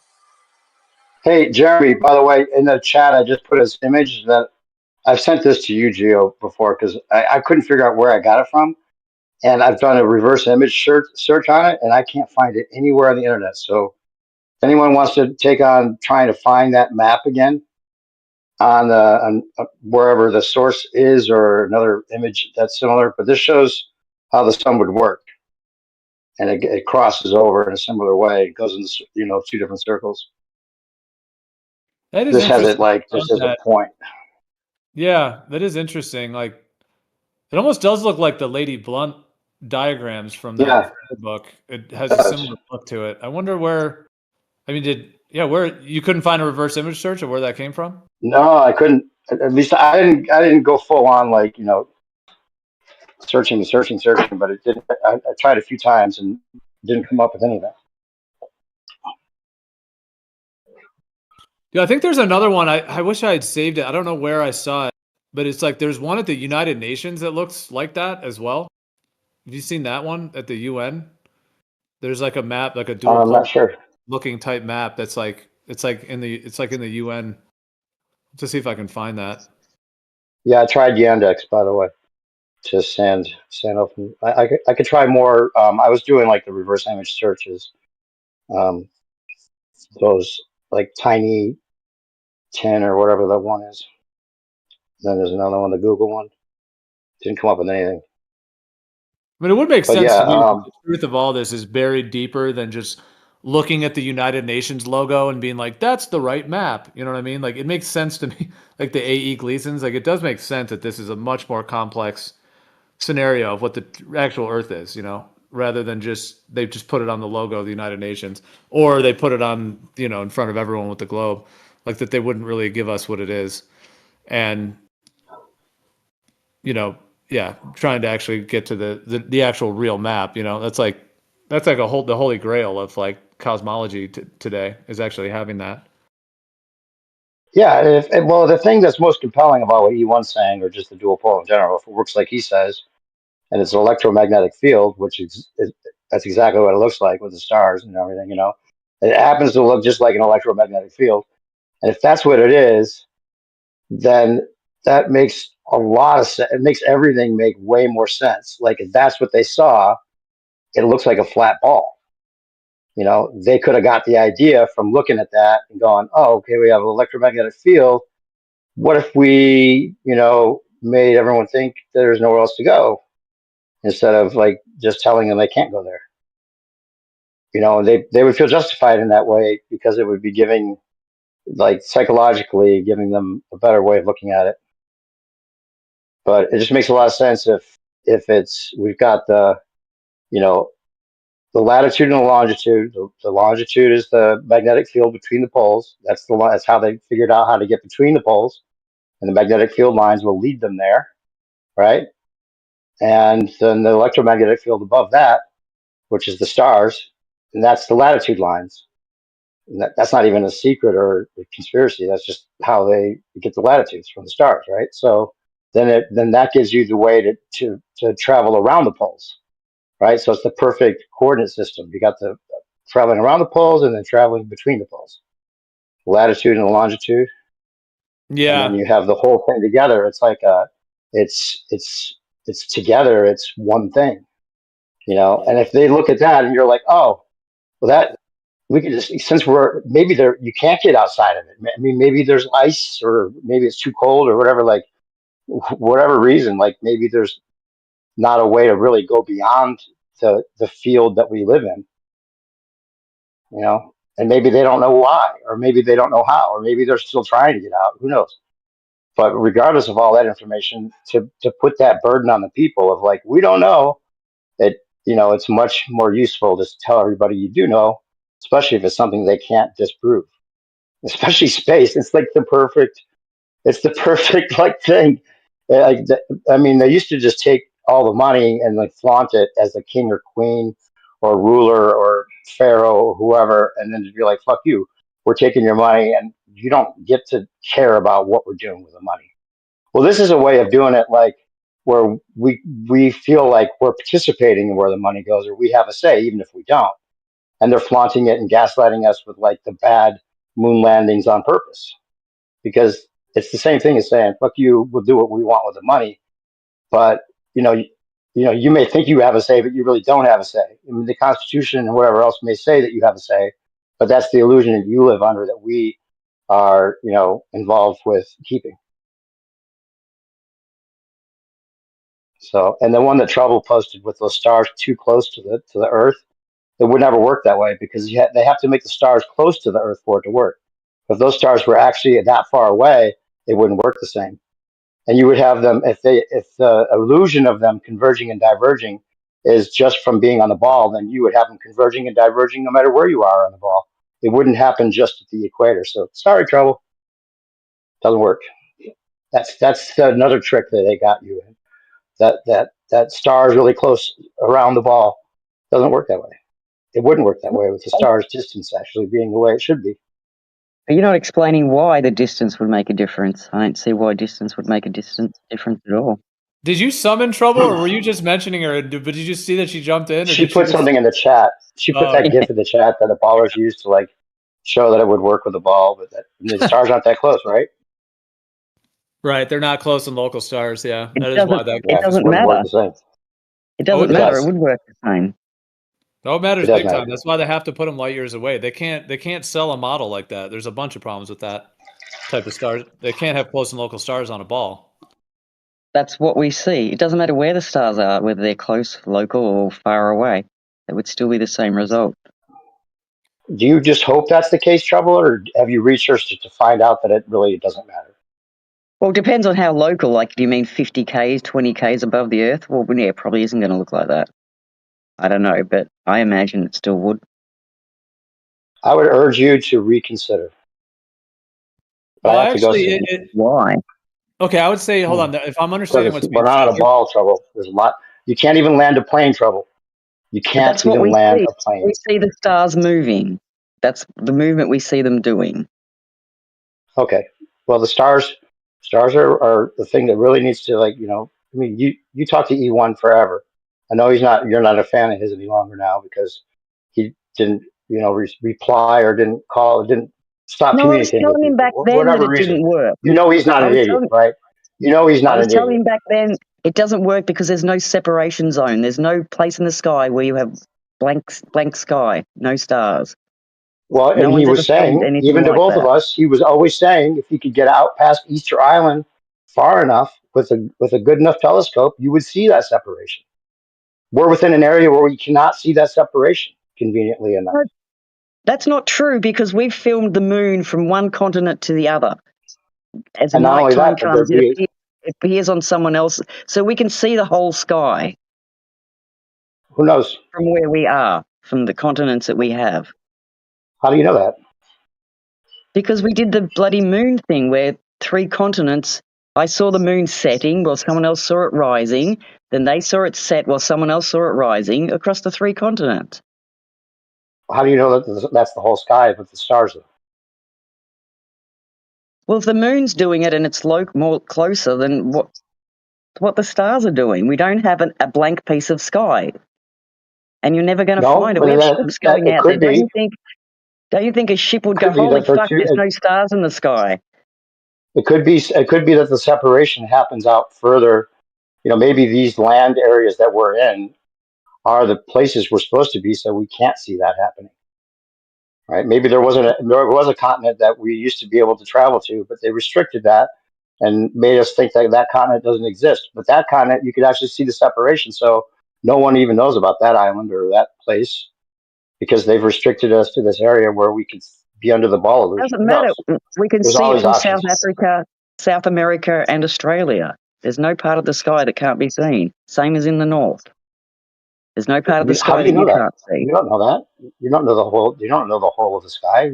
How do you know how far it goes out? Because we filmed the moon going from one continent to another. But why does that necessarily mean that that's the whole sky?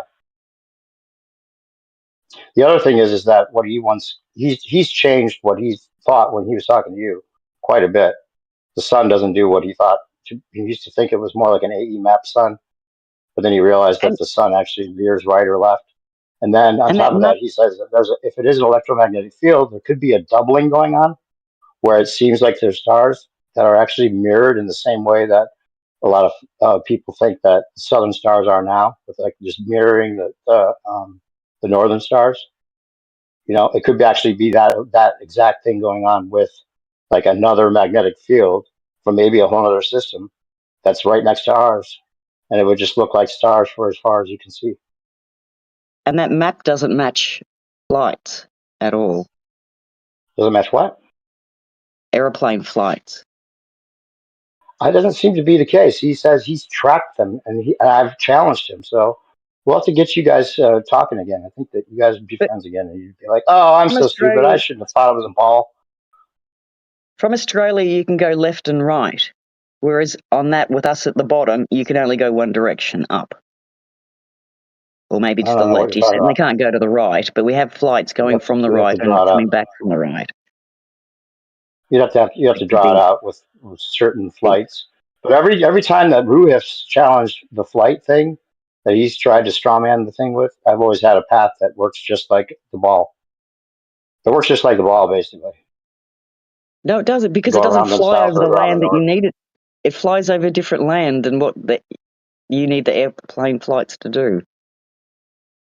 How do you know what they need to do? Maybe there's part of the reason they do the routes that they do is to keep the ball illusion alive. They usually go right over the water, as close to the coast as possible, around the coast, and it seems to work out the same.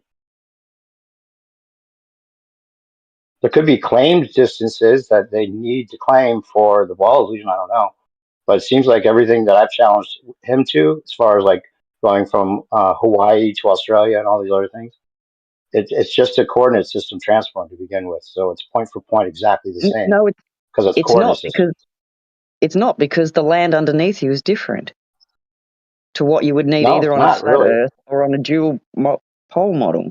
Not too much. Not too much different, really. Pretty much looks like the ball. It's like we have the blue side of the ball with all the water, and then the other side of the ball kind of looks like the dual pole.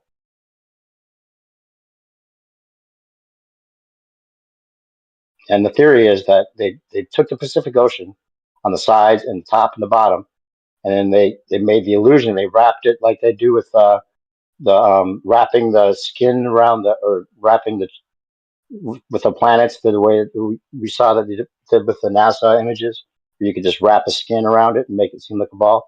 Seems like if it is flat, right, which is obvious to a lot of people now, that they wrapped the Pacific Ocean and pinned it in these four corners coming together in the back of the blue side of the ball.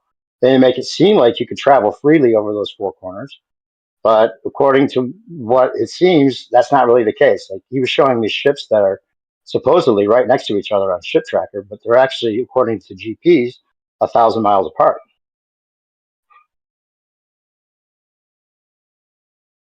So this it's falsifiable.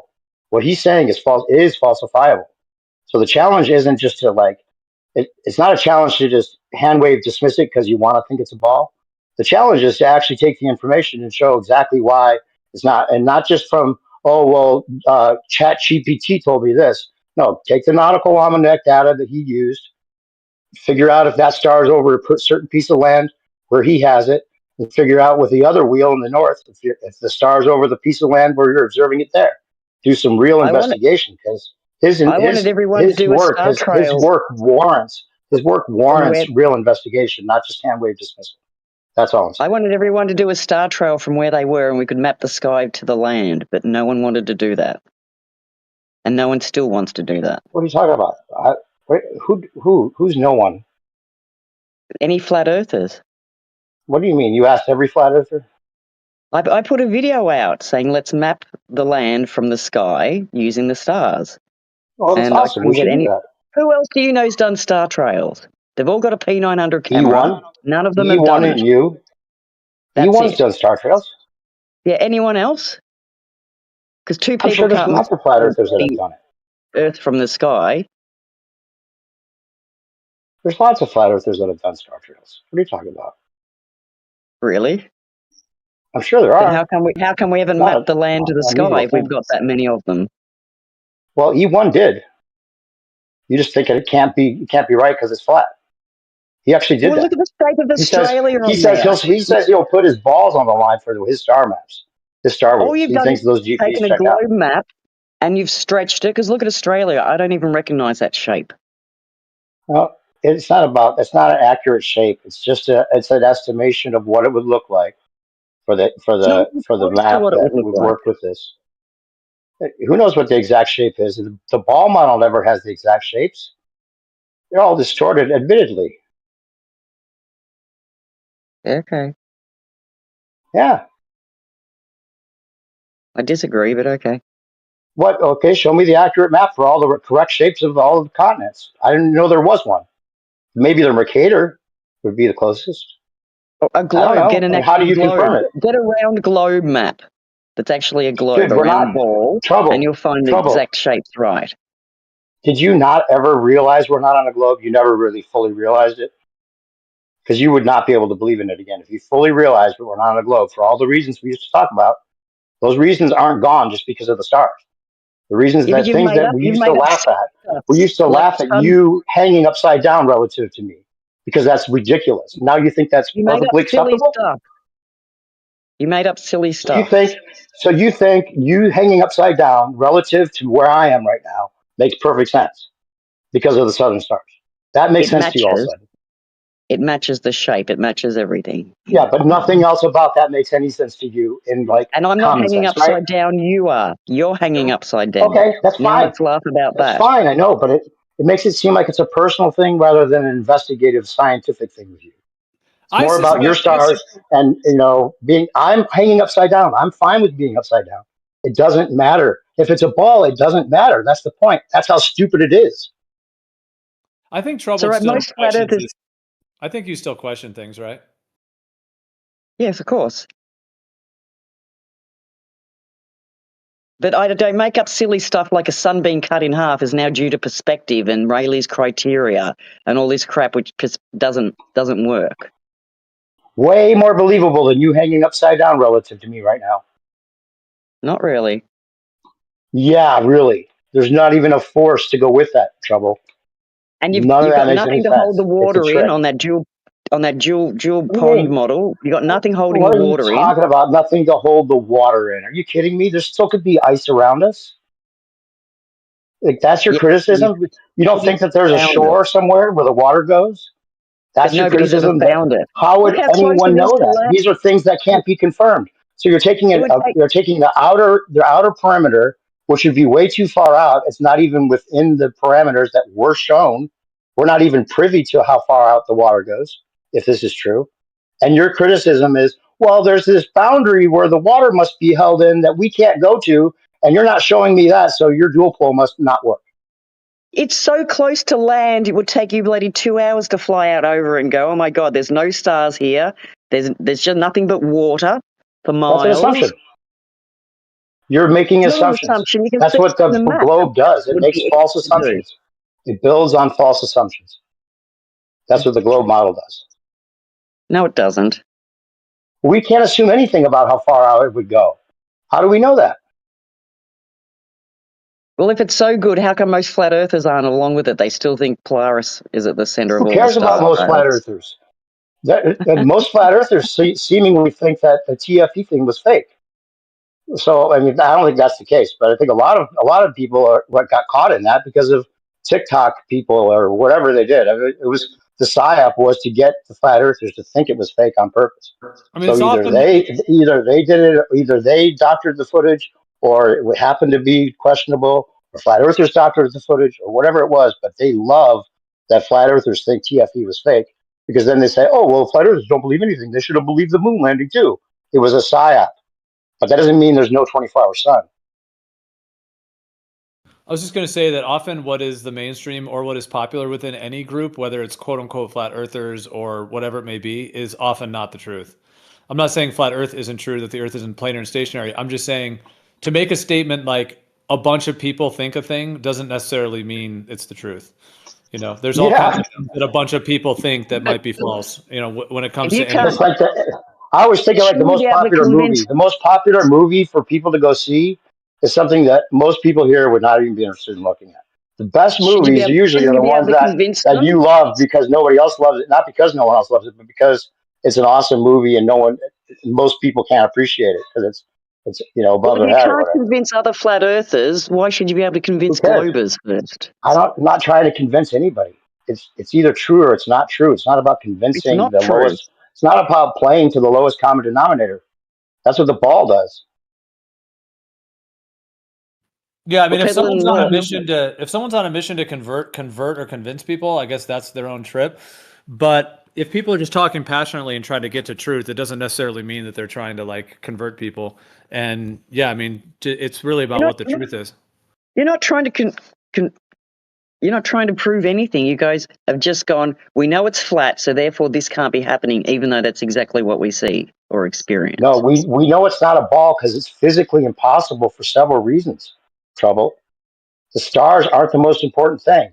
We know that planes can't land if there's a tangential gradient and the plane is not in sync with the new tangential velocity of the land they're going to be landing on without a force to put them in perfect sync so they could treat the Earth as stationary. Right there, the ball is over forever. It's Well, forever over right there. I'm sorry, you've had Trouble. that It explained would to you not several work. times, There is and no you don't agree. there. Yeah, okay. So you explain it to me right now because I know you're saying that and you're parroting it, but you have no idea what the argument is or what anyone's explained to me over and over again because you haven't looked into it because it would break your ball in your head. I know Wouldn't you break don't my know ball in because my I head. know there's no answer. There is no answer to that. What is the answer everyone's explained to me over and over again? Give it to me right now and prove that you've actually listened to the argument. I don't See, remember you're all of just it. parroting. You're just parroting what you've heard because you want to believe what they're saying, not what I'm saying. No, because when I listened to it, it made sense. Now I can't repeat it all. Well, what made sense? Too much. How is the plane all of a sudden in sync with a new It doesn't tangential go velocity? sudden. It doesn't How? do a right How? angle turn. It slowly turns. Okay. It slowly turns and that makes it go faster eastward, even if it's going westward? And everything on the Earth moves at the same No. rate, or No, you whatever didn't it make is. your point. It slowly turns. How does that answer it again? Be specific. If it's going to land on a No, I 1,000 can't. mile an I hour don't runway understand it all. and it took off, you don't understand it, right? But you think that it's been explained to me over and over again, even though you don't understand it. So don't make Well, I've that heard comment as it if you explained to understand it. you. I I love don't you, have to Trouble. You're understand my friend, everything. okay? You're my friend still. I don't want to hate you or be mad at you or any of that, But don't make an argument to me as if it's been explained to me as if there was an answer, because there is no answer. There's no force to make that happen. That means it can't be a ball because planes land safely all the time and treated as stationary.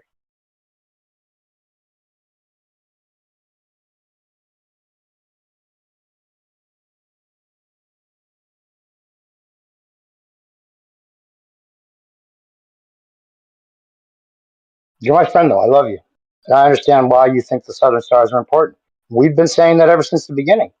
And it does seem like flat earthers as a whole, or in general, were convinced that all you need to say is stars move east to west as an answer to the Southern Stars. And we used to laugh at that all the time, wondering how is it they think Antarctica is surrounding us when it's its own continent? Why are they saying the Southern Stars have to be some kind of reflection or illusion? Why are these things that everyone, it seems, most everyone we can run into, and it even seemed like there was guardrails going on. Like people like QE were like in the chat making sure that the only answer you were supposed to give was stars move east to west, as if going counterclockwise as opposed to clockwise with a whole other set of stars wasn't important to look into, as if it reified the ball model. But E1 and I were opening conversations with ballers about the Southern Stars converging and diverging even back in 2017 because it doesn't work on a ball. It's actually a ball debunked this whole time. But that image I showed you, that GIF, that shows you why they diverge and converge, but they don't really. They stay the same distance apart from each other. Which And again, image? there's no blank piece of sky where there's no Wait, which stars. image? Which image? Show The me the GIF. image. Which GIF? I'll post it again.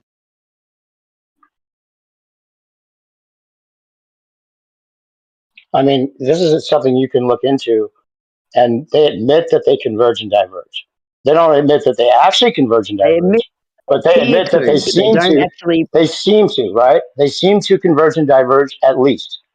Whether it's actually doing that or not is something that you could, look into further. But they admit that it seems to doing that, right? So whatever GIF shows it being not doing that No, is only from one another angle, I angle do guess. they seem to do that. From another angle, they don't seem to do that at all. Okay, yeah, that could be the case. Maybe it's just like the sun, and from a certain area or a certain distance from the equator, it seems like it goes straight over, and during the equinox, maybe it goes further out, and then it has a bigger circle during that first loop. And right at the equinox, it goes way further out than anyone can see, and it looks like it just goes straight. But actually, it has to curve either left or right because we have longer days and warmer summers with the sun. That's why for 6 months out of the year, it's a totally different season. It makes sense perfectly with the way that it would work weather-wise.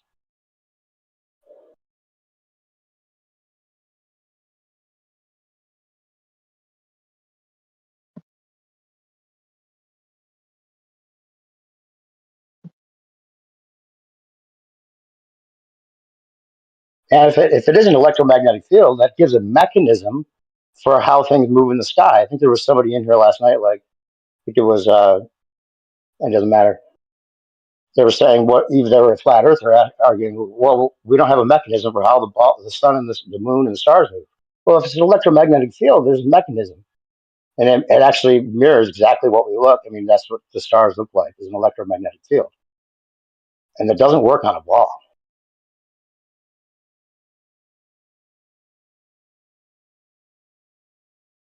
And no, I'm not saying that a ball Earth can't have an electromagnetic field. No, the way the stars manifest, they converge and diverge. They separate from each other, from the north and the south. I know that it's all according to the prime meridian, and all is referenced back to the prime meridian. So if you look at a star chart, it's not going to show you that clearly enough to like, oh yeah, here they're separating. But that Weems and Platt star set will show it to you. If you separate the north from the south, then the GPs will actually diverge and converge from the north and the south. That's what those official wheels will show. But most of everything that you'll get on star information is like a linear representation with like Pac-Manning stars, basically. It's all within like degrees from the prime meridian. So, and you just plot one star at a time. You don't have like what E1 has, where you could see like, okay, here's all the stars moving like gears, and you could have somebody in Australia. We'll have to do this test with you, and you could go look and see if the star is above you at the same time that we have the north wheel, lining up with those overlapping stars that are both in the north and the south on those wheels. They don't actually overlap. That's another straw man. Every time I post that, they're like, oh, the stars don't overlap, even though they've never taken the time to hear my explanation or read the text that I put beyond that. No, the stars don't actually overlap. It's because there's stars on the southern wheel that are from the north and then opposite, vice versa. And those are doubled on those wheels so that they can perfectly align the way he has it. He won. He's wicked smart. We used to talk to him for hours. He's not dumb. And he says he says I'll stand behind the stars. But you won't even look at the videos because you're not a fan of E1 now because you stopped communicating. But now it's like that's more important than looking at the information. Just try to be objective about it. I did, and I told him it didn't work back then because there's no blank No, you face where didn't there's look no at the stars. stuff I sent you recently. You said you wouldn't look at any of it. And I can tell you haven't because No, you because act it like it's goes for like all, you 4 just listen to what the hours. ballers say about it and believe them rather than looking to a It goes guy for that like used to talk hours and hours and hours on end. And you won't look at what he's come up with recently because you're like you're pissed or something. Like that doesn't make any the sense. You stuff you make an sent me emotional, was it's like just. your whole thing is emotionally based rather than scientifically Oh based. my God, it's not. And the It stuff seems you like sent it. me is like talks that go for 2 to 4 hours. Okay, yeah, but you spend 2 to 4 hours at least on here every day. Yeah, but that's different to listening to 2 to 4 hours of something. Of people just having a Okay, well, if you don't conversation. have 2 to 4 hours, then don't try to make a comment as if like what the ballers are saying about it. They haven't looked at it either, I'm sure. They just negate and hand wave things. If you want to listen to them and just stick with the lowest common denominator people, then I'm disappointed to be honest because you're my friend. But That map you've got has got a big chunk of a country which has no stars going over it. You don't even have to be out in the middle of the I don't ocean. even know what you're talking about. I don't even know what you're talking about. The map that you did with the 2 rotations on it What about it? at 10:15. Well, there's a chunk of land on the left that has no fucking stars over it at all. Yeah, I've already addressed that because it's my graphic that I didn't include. There's islands that are outside of the latitude lines that I'll need to reform the graphic so that it all fits where it should. It's not perfect, But then but you that's wouldn't have stars going generally in a how it complete has to work. circle. You'd have stars going Hmm? in an oblong shape, and nobody's ever filmed them doing that. Yeah, but they move 360 degrees as if you listen to the E1 videos. And another thing, every time you make a complaint, it's like, well, obviously you haven't listened to anything. There's like short 20-minute ones you can listen to at least, but you haven't spent a minute on it, right? And then you're acting like you know about it and can criticize it and debunk it because the baller said something that you wanted to believe. No, because it's what makes sense geometrically. No, it has nothing to do. You haven't looked at his explanation for any of it. I can tell by the questions you're bringing up and things that you're criticizing that you haven't looked at it, because these things are answered within those videos.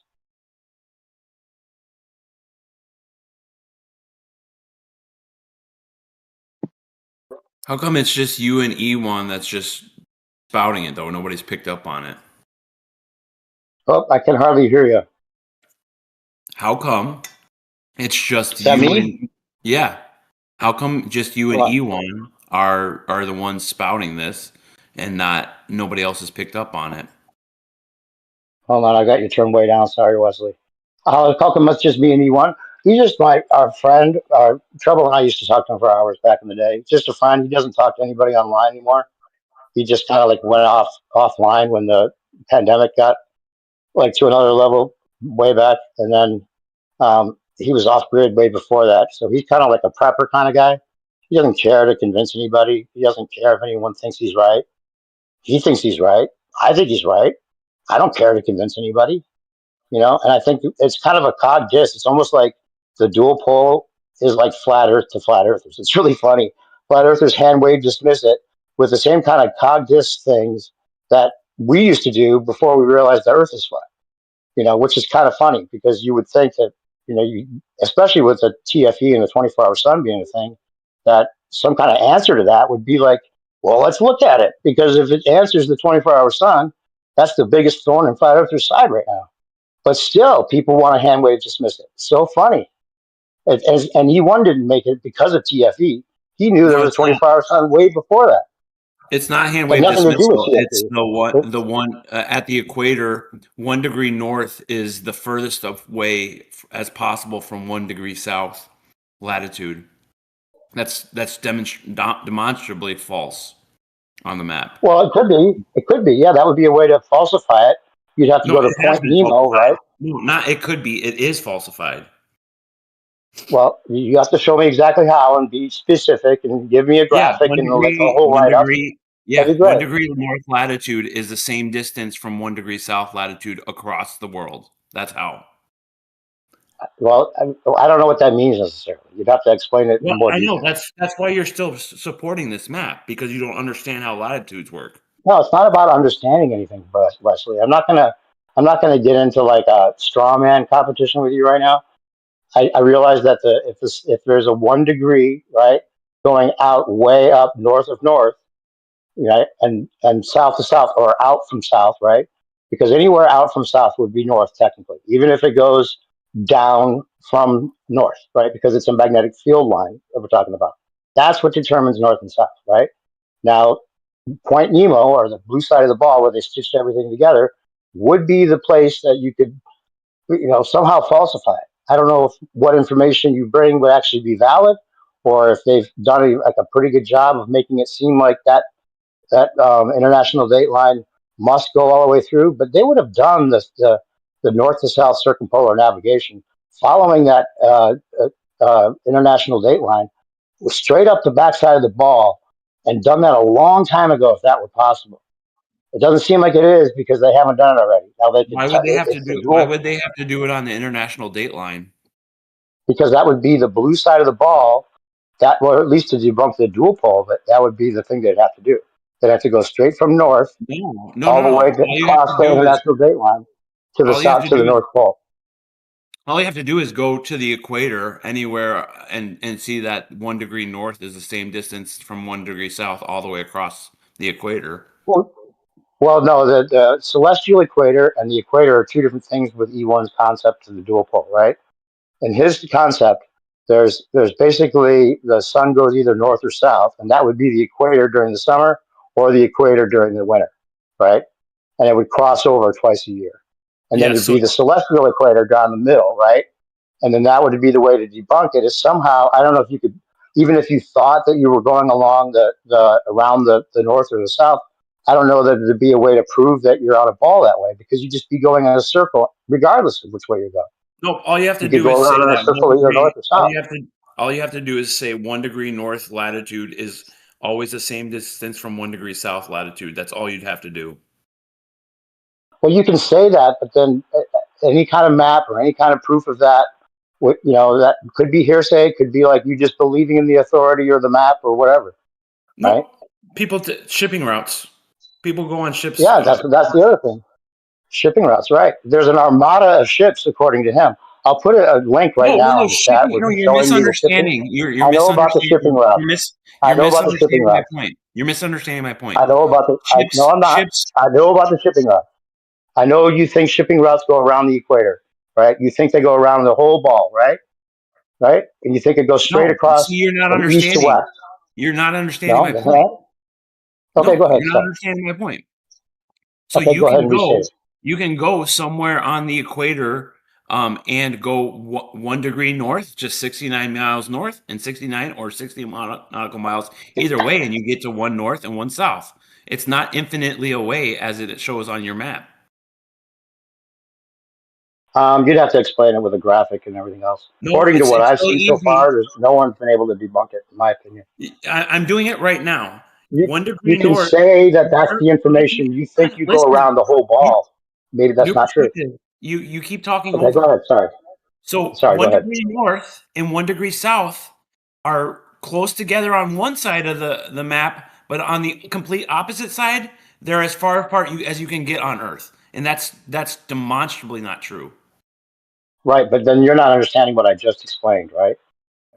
Because you're not following what it is. So do That you? would So be do the you? way to debunk it. Yes. It would be the furthest point north, 1 degree. I understand exactly what you're saying, and I did from the very start, right?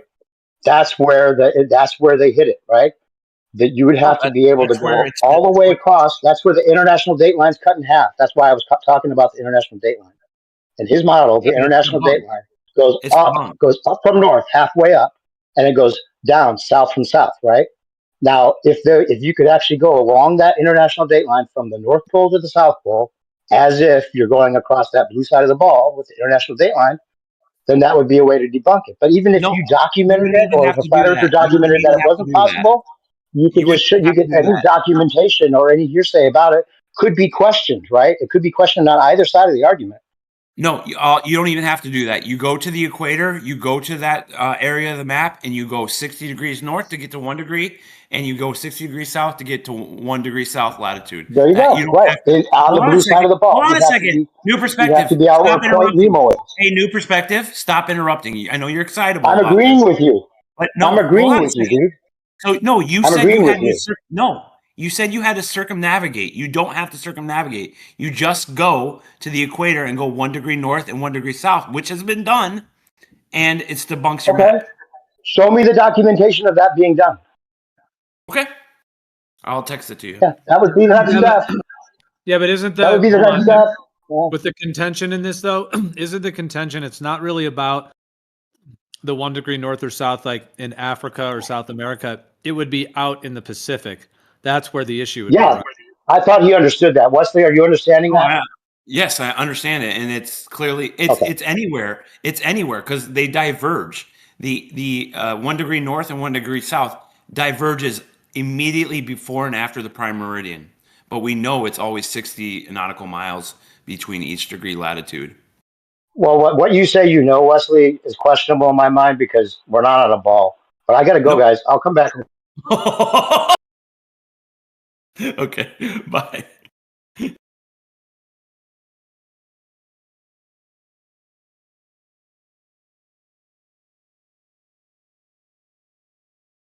That was an explosive exit. I'm glad I'm not the only one that saw that. I usually has to go like that though. I doubt No, it I'm was saying just like a no, he typo. laughed. He laughed, and then Wesley laughed really loud, and then it sounded like Yeah. cut out or something.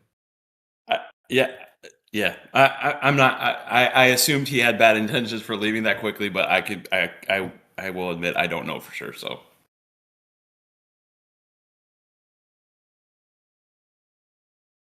No, he often has to go like that. He's doing something, and Yeah. he said he had to go earlier, but then he stayed on longer. I think. oh, okay, that's fair. Thank you for letting me know.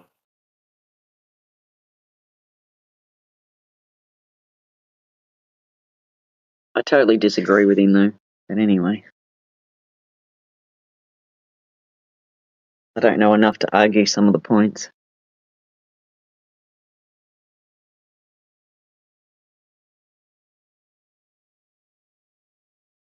Wesley, if you knew for a fact the Earth didn't have curvature, would you be considering the dual pole?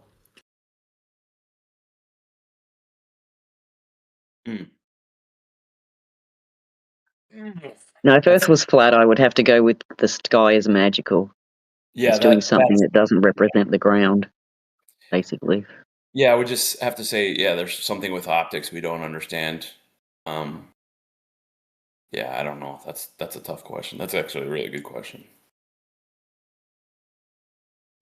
Yeah, like even if you just consider it as a hypothetical from your worldview, like if you had like we've talked about some of these tests to measure curved water, and I imagine you might agree that, I mean, are there any tangible tests that really show water curving? I mean, we know there's optical claims and Eratosthenes, all kinds of different claims about the globe Earth, but like a tangible test that would actually show whether water's curving. And let's say if you did those tests with a whole research team and you found the conclusion that wow, there is no curvature, that's what I was asking. Would you then, Yeah. let's say you had that, but then you didn't know the full map, you didn't know all the other things, would you be considering a dual pole, a Gleason's, or would you just where? Yeah, that was the question, kind of.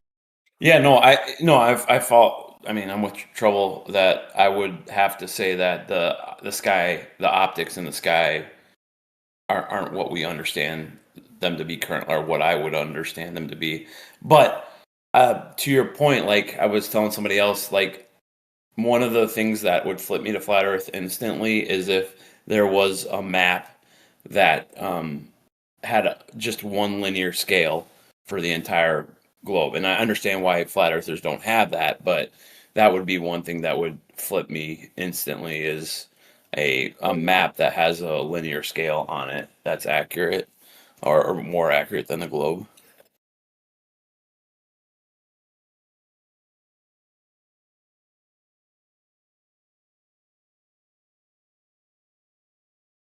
Yeah, everybody wants the correct map. But I mean, if we've been lied to about what the Earth is, wouldn't it be expected that we wouldn't have that? That no civilian would have it unless they went out and paid all the money to do it themselves? No, But then wouldn't it make sense that navigation wouldn't work? right. That goes into the GPS system, which I think is highly manipulated. But before we had GPS, we were still able to navigate using stars and maps. Yeah, and so they would have to be wrong. Somehow they would have to be morphing. And without technology, I don't know how they meant to morph. I don't know how a fisherman is supposed to just suddenly have a morphing map that doesn't match the sky. I don't know what you mean. I'm not sure what you mean by morphing, but I mean, a lot of the ancients thought it was flat, or planar. I guess it depends on what history one might go with or think is true. And as soon as the ancients came up with a celestial sphere, then they would have known it wasn't flat.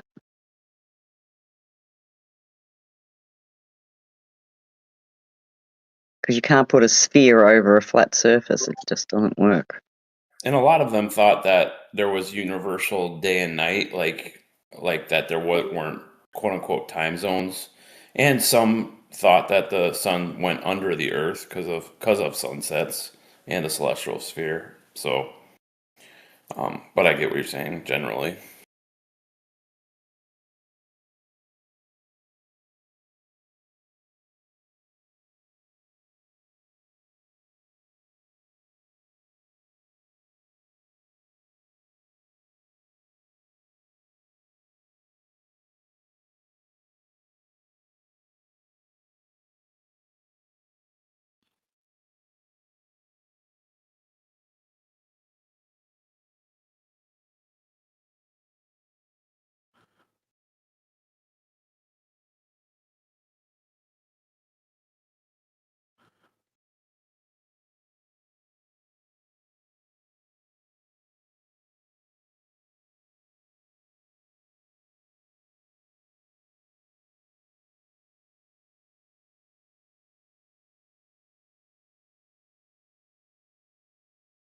Yeah, but I think when they first started doing celestial navigation, even with like a coconut sextant, where you just put holes in a coconut, they would have found out if it was a sphere. They would have found that out like I guess I can't say day one, but day 20, they would have figured out it was a sphere, and that was not the case. They had planar Earth understandings for eons until this current kind of Greco-Roman, Jesuit, Freemasonic, whatever this kind of group that's kind of brought in the J.P. Morgan crew, the Rockefeller crew that brought in this idea, it seems, of the globe. You've got Will to it travel a work? fair distance before the sphere really starts to come into play, though. It's not going to happen doing lots of little short coastal trips around the place. You've got to really try and cross an ocean, basically.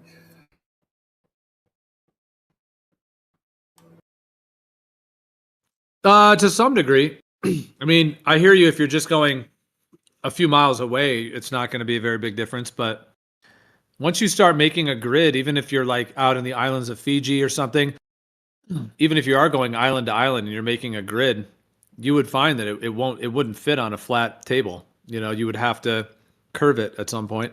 And I hear you, there is a margin of like when that would become, prevalent. And they didn't have accurate enough distance measuring. So you're talking about traveling around the Pacific, right? Their maps and navigation, which would mostly be in their head, would have been, go due east for 2 days, go due north for 2 days, or whatever. There would be no precise distance measurements, which is what you need to show this out.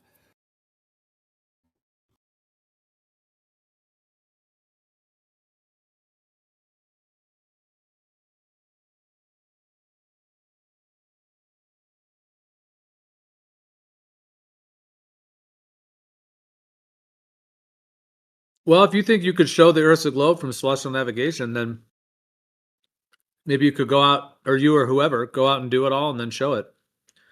The geometry of celestial navigation only works if the Earth is a globe. There is no alternative interpretation that can measure distances on the ground that match the arcs in the sky. Well, it was done eons of time before the globe theory, though. So Not with the precision required.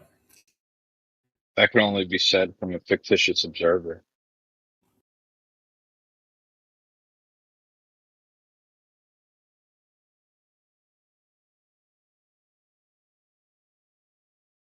what do you mean with the central angle on the globe? You mean that part? When they use the central angle? Now, the fact that it's done from an observer at the center of the globe. Yeah, that's where the central angle is. Yeah.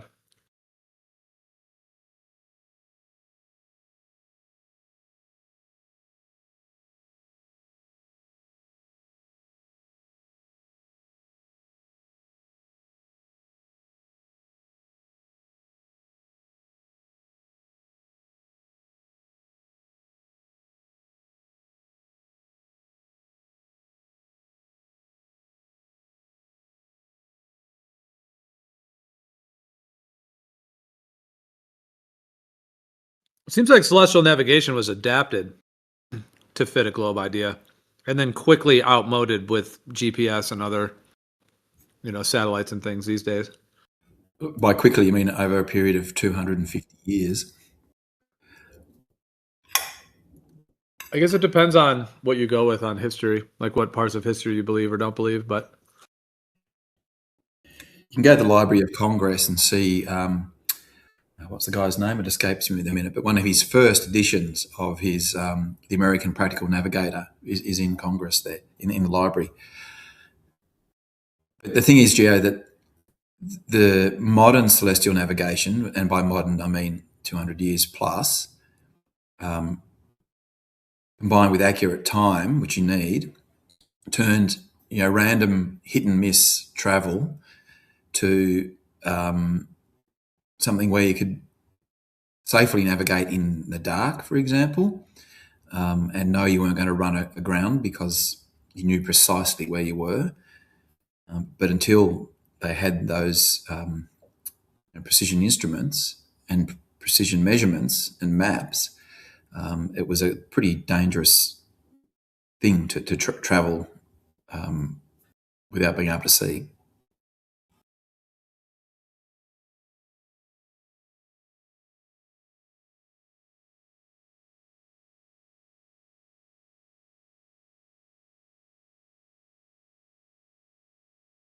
Sorry, I'm not really able to be at my mic for like a full on kind of debate right now. I know I was kind of carrying that back and forth, but I see Data's in here, or Noah. If anyone else wants to jump in, or if you guys want to start something up, I'm just not able to like do a complete back and forth right now.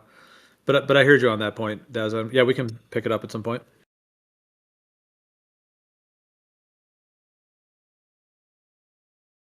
Why do you think they came up with the idea of the celestial sphere? Because the Greeks looked up in this. Oh.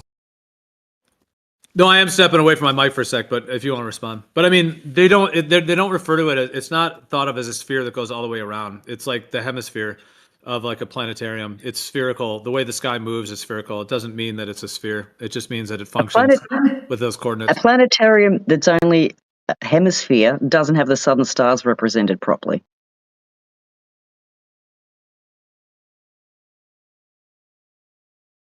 So you need two hemispheres, which makes a ball.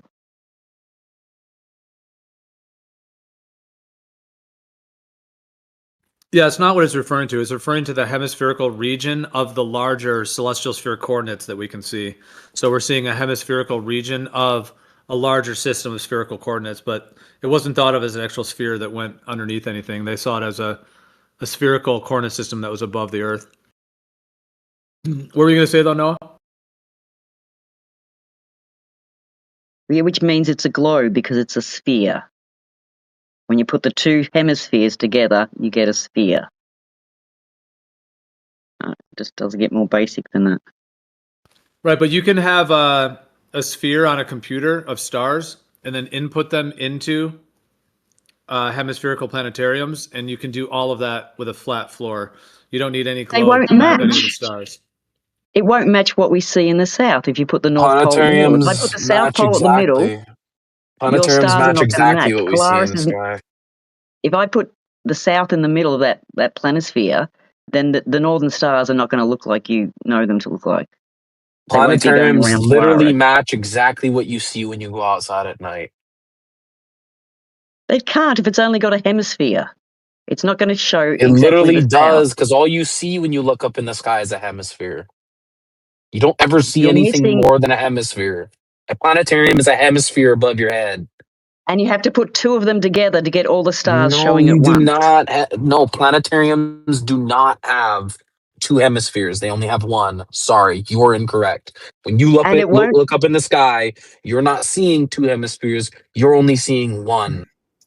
You need to have both of them, or you won't have the southern stars in the right place, or you won't even have them at all on your hemisphere in the north. You actually think you see the full hemisphere? It's amazing.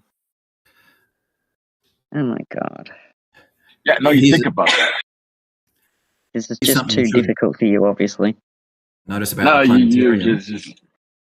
you never see the full hemisphere. If you think you can see 50% of the whole Earth, I mean, of the sky, We were it's talking crazy. about a planisphere. Yeah. So one thing a planetarium fails to do is if you move around in the room inside a planetarium, the angles of the stars become incorrect after a while. There's technically only one spot in the planetarium where the observer gets the correct angular view of all the objects in the sky. Yeah, because you have to move the whole thing. You have to change your coordinates. Yeah, That's yeah, exactly all what those would be places, expected. Yeah, no, because the sky moves as you move, or I mean, your position changes on the ground to a different part of sky. Like if you're under one GP versus another GP, Yeah. so you have to change that in the planetarium. The planetarium is just a model of a single person observer at the center of the planetarium. It's not really about like walking around it and trying to get different angles. It's one single observer, which is what we always see on the Earth. There's one person, one camera. There's no way we can ever see more than what Noah said, like one hemispherical portion of the sky. And it does seem like the sky is part of a larger system, and that could be discussed, but we're only seeing one portion of it. So, I mean, if you're in the north, you're not going to see the southern stars, vice versa. That's expected. That doesn't mean that's a problem for planetariums. The planetarium is only representing a one-person singular observation point at the center of that hemispherical dome or region that we see. You would need two of them to see the north and the south at the same time. You would need like hundreds of them to represent the Or whole to sky. represent the north and south. You can do that if you want. Yeah. You can take one of the north. You could have like 5 planetariums on a big flat field, and one of them could be the north, the south, the equator. You could do that if you want. Yeah. You see little portions of it. And it'll make up a celestial sphere when you put it all together. It'll make up a bunch of hemispheres that you could conceptually put into a sphere if you so chose to. But what you're actually getting is a bunch of hemispherical positions of stars. So basically, planisphere is no good then. So no point in even bringing it up as proof for flat Earth. Well, you're saying the word planisphere. Do you mean planetarium? Planetarium, then. Sorry. A planisphere is something different. It's a star chart, which is also a flat circular disk that represents the stars. Is what a planisphere is. Yes, you have to have different ones for the north and south. Same as the planetarium. If you're going to have Polaris in the middle, you're not going to see any southern stars. Yeah, because there's different portions. Like if you have like 2 end zones on a football field, and at one end zone you have a rotation of stars, at the other end zone you have another rotation of stars, and then it's a massive size thing, then yeah, if you plot yourself on little regions of that, yeah, you're going to see one part of it, one part of the ceiling if you're on one area, another part of the ceiling if you're in another area. That's all expected. We know there's a celestial sphere, not a celestial hemisphere where there's only one hemisphere. We know there's 2. Yeah, there's 2 rotations. It's only conceptual to put it into a sphere because what we actually observe is the hemisphere, the stars above us. So it's only a conceptual thing that you can do like in a computer if you want. You can take the 2 rotations and then put them together into a hypothetical sphere. That doesn't mean it is an actual sphere. What we actually observe is hemispherical coordinate positions, of the sky in different positions. So when you get 2 hemispheres of stars and you put it together, what do you get? A flat Earth? No, you don't. Well, they're not really. They're the hemispheres I was referring to is the like your dome of vision basically, or your range of vision. That's what I was but I'm talking about all the stars over all of Earth. Yeah, you don't see that. You don't see all the stars on the Earth. What are you talking about? No, that's why you have to put the 2 together. That's just conceptual, though, to make those. Like, for example, an electric field, flux lines where you have the north and the south and straight at the equator, like a magnetic field. You show it with a ferrocell. You don't need a globe for any of that. And that's what the stars are actually moving in. They're moving in that like electrical field pattern. The only thing that the globe model has done is conceptually put them together into a conceptual ball and then claim we're on a ball in the middle. But that's just a conceptual thing. The actual reality, there's no actual sphere of stars anywhere. It's what we see. It's not conceptual, it's what we see. What did you see?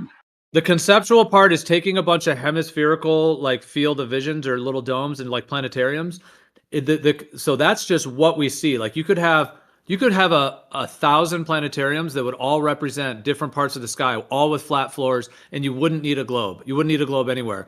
But when you put them together, let me finish. If somebody wanted to conceptually make the southern rotation and the northern and the straight stars of the equator to conceptually, just as a concept, put them into a sphere, you could do that in a computer system or something, but that's nowhere observed in reality, an actual sphere of stars.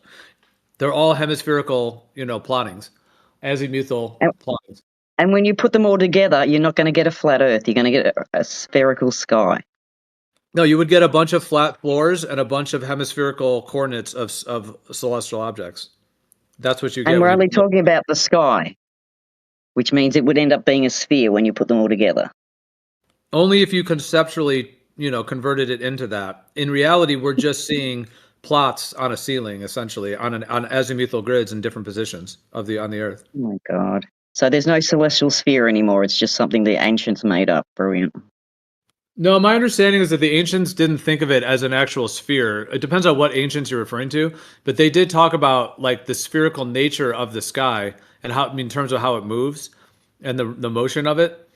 But it depends on who you're referring to, but it's only the globe model kind of, if you're calling those ancients, the ones that actually call it an actual physical sphere around you. Light years away and all that. It's been called a celestial sphere for hundreds of years.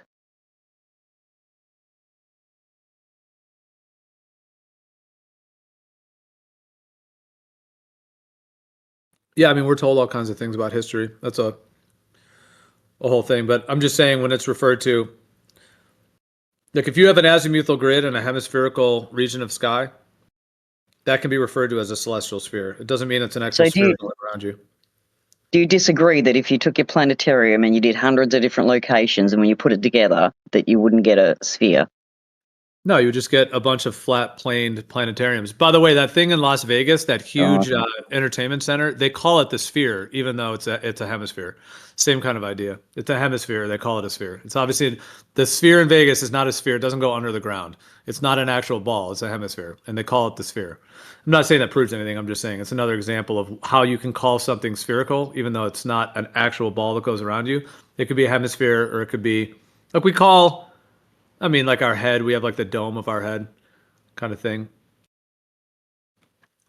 Which is also like a hemisphere. Well, your whole head is kind of a sphere as well. Anyway, that's not really linked. Sorry, that was not really best thing to say there at the end. It doesn't really link to your head, but no, if you just had a bunch of, if you had like 30 planetariums and they all showed different positions of the stars, you don't need a sphere for that, for any of that, to plot everything above the Earth. It's exactly what it would make. We have one rotation going clockwise in the south and one going anti-clockwise in the north. You're not going to put that over a flat Earth. You're going the same direction. Doesn't matter. There's still That's two been put over rotations, a one flat going Earth since the clockwise dawn and of one time. going anti-clockwise. When you're going around Polaris, you're not going from You just east to looked up. west. You're going around in a circle. You might be going Asked the upside question. down, around to the right, around to the left, going around in a circle. You just asked the question. Continue talking. Because you changed your perspective. You looked one direction, then you turned around and looked the other. Yeah, and why are there two celestial poles? Why is the sky doing what the sky is doing? I have no idea. Oh, because it's a globe. That's why it makes perfect Oh, sense and that's matches so it. just affirm the consequence. Okay. No, it's about fucking affirming what you see. Two No, celestial you poles, see something in the two star skies and you think rotations. you can explain it by just looking at it and saying this is what it is because this is what I think it is. Will you explain it on a flat Earth why there's two celestial rotations going? I haven't made a claim to it. You're the one making the claim. Ah, so you don't know Yeah, I don't know. He didn't make a because it claim doesn't work that he on knows. flat Earth. That's why you'll You're never come making up a with claim that anything. you know. It sounds like you're making a claim that you know, and you're trying to tell us, like, I guess, to believe you or that you're right, I guess. But Well, yes. Albo didn't say he knows what the sky is, so why would you expect to? I mean, you don't either. Well, You're there's just an explanation that matches reality, and then there's I don't know. There, you have a just so story that you think matches. You don't actually know because you think you can. I don't know. I believe you think that you can see the whole full hemisphere. I didn't say that. Oh, okay. So you see a portion of the sky, and then you think is what I a see globe. two rotations. Two But you're rotations. Okay. Unless you're saying the one in the north isn't rotating and they're all rotating around Sigma Octantis, then fine, I'll go with that one. But it's affirming the consequence because it's the old thing of like if the sidewalk is wet, you know, it must have rained. But the sidewalk It's is not wet. that, and you know The it's not sidewalk that. might be. Hold on, let me finish. The sidewalk might be wet because of a hose. Somebody Oh turned a my hose god. or something else. Somebody spilled something. It might not be rain. So you're using a conceptual concept of how the sky moves and putting it into this like fervorish belief, basically this like belief system of the globe, and then trying to tell us it's all true. But I don't think there's It's anything what we empirical. see. It's what we see. Yeah, all of the star charts since the dawn of time have been on a flat surface with a hemispherical region and different parts of it. Oh my god. That's why even Stellarium still has that built into it, the azimuthal grid. So I mean, the stars have been mapped on a flat Earth since the dawn of time. So They haven't been. You haven't got the south. If you've got the North Pole in the middle, you haven't got the southern stars mapped on a flat Earth at all. oh, the whole sky has been mapped on planar Earth since the dawn of time, literally. No, it hasn't. All the globe stuff was adapted from the planar Earth. That's what like a planisphere is. Then explain in to terms of, me how there's two rotations points. If it's been mapped already on a flat Earth. Well, I mean, mapping their like kinematic positions is different than the dynamics of like how it's occurring. So I understand you have a lot of questions about the sky. We're all humans. We're all limited, you know, in what we can do, which is basically just look at it. So I mean, it's one person's eyes versus another. We could talk about our ideas, but No, it's not there's eyes. any It's been empirical- filmed by a lot of people. It's been seen by people. It's been filmed by people. There are 2 rotations. And I don't know how that works on a flat Earth. And you don't have any explanation. Oh, I have plenty of explanations. Whether you are into them or not would be your own choice. But if you're talking about explanations, that's just explaining something. Yeah, that's no problem at all.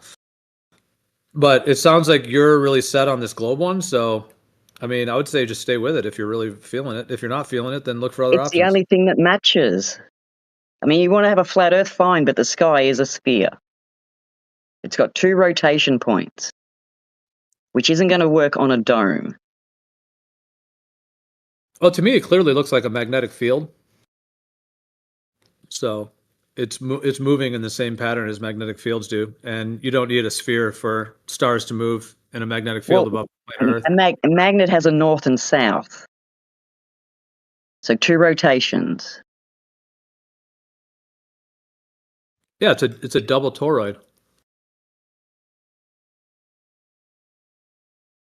It's awesome. The sky's Not a a big double toroid. toroid. And again, you can't put that on a flat Earth, on a dome, because you're missing half of it.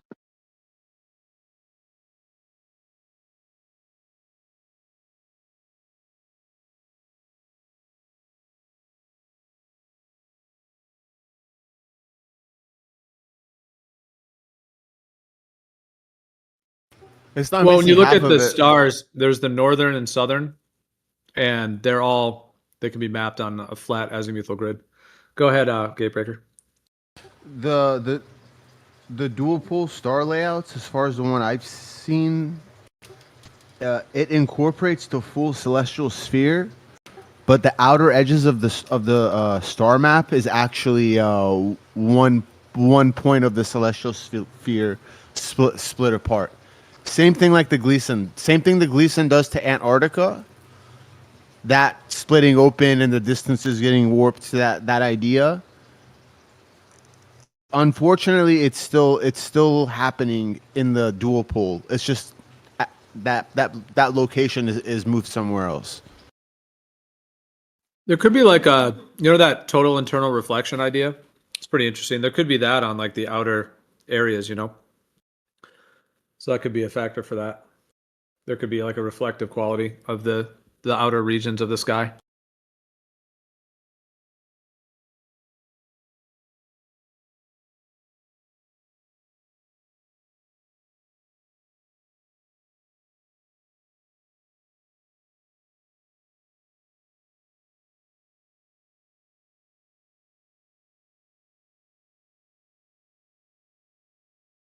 But you're saying a dual pole layout fits all the stars better than a single pole Gleason's? Or is that what you were going with? No, dual pole doesn't work either because you've got no place where there's no stars. So neither of them work. Gatebreaker was saying it does fit the whole celestial sphere. I'm just steelmanning what he said. It doesn't because there's no it doesn't match what we see. Yes, it could work, but it doesn't match what we see.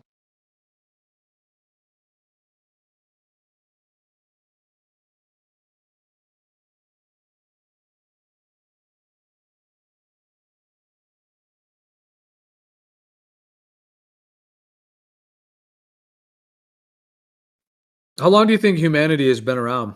Because the globe thing is very recent. So if you're coming with the idea that you just as a single person, without any, extremely fancy equipment, and you've just looked up at the sky, the times you have in your life, and you're saying that there's some kind of exclusive, conclusive, absolute evidence that something about the sky means we're on a sphere, I would say that that's a very misguided view because humans have thought the Earth is planar since the dawn of time, and they never thought it was a sphere based on this movement of the sky.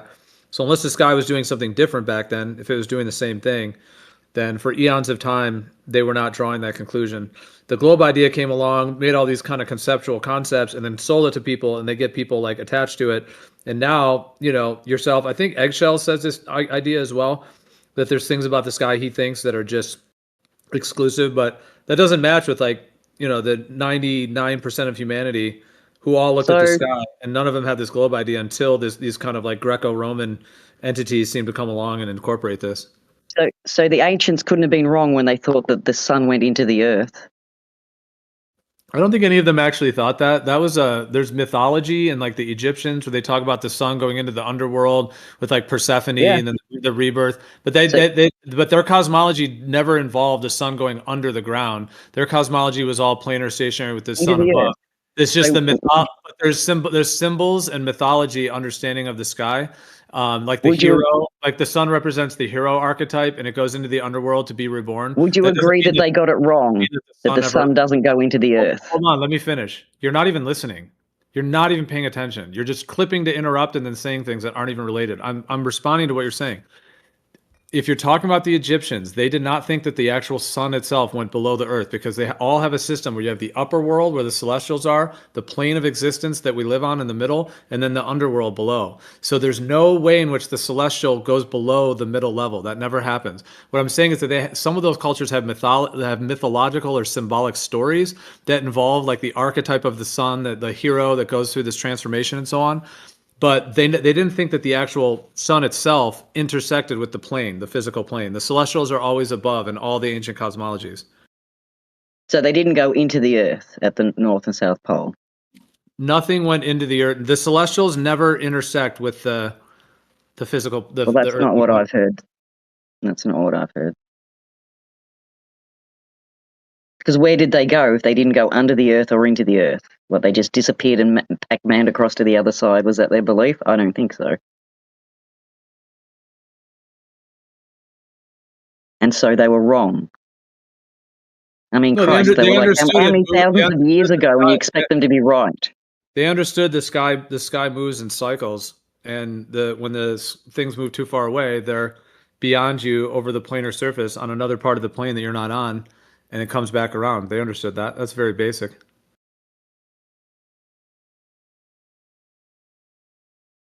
Because they only had the northern hemisphere to go from. They hadn't been to the south. All you'd have to do is Didn't even travel know, like didn't a even few know it miles. existed.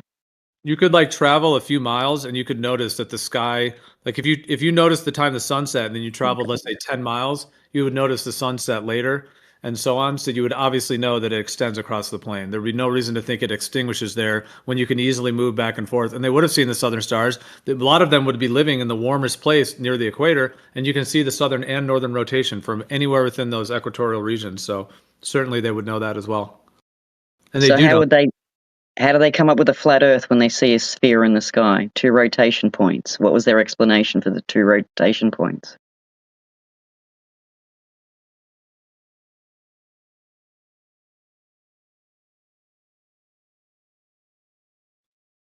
I'm not sure who you're referencing, any particular ancient, because I mean, they have the systems of astronomy and astrology, which were one together. Astrology and astronomy were one for eons of time before they were currently separated. So they So knew any that of them. they What was knew their about explanation? the motion of the stars is very straightforward. The way the sun moves between the tropics, that's all part of the zodiac and so on. And what was their explanation for 2 star rotation points? What are you Any asking of for? them. Explanation? Kinematic or dynamic? Either one, either. The ancients who knew the sky had 2 rotation points. What was their explanation for it? What explanation If are the you sun seeking? wasn't going into the A lot of ground and the moon wasn't going into the ground, where were they going?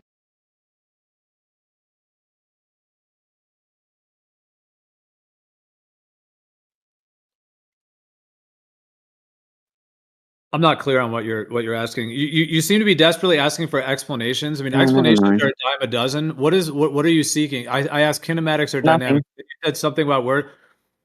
Where did they Don't worry think the about it. sun went? Yeah, they thought it went further across the plane because they had a planar Earth cosmology, and the celestials are in the upper world, and the Earth is in the middle world. So we're in the middle plane. So they thought the stars and the celestials were above, and it's very easy just by moving even in a local area that you can see that you see a different part of the sky as you move on the Earth. So like I said, when the sun was setting, by just traveling towards the sun, they could notice, oh, okay, the sun sets a little later there. So where did they think they went? They think they went on another part of the plane that they were not in.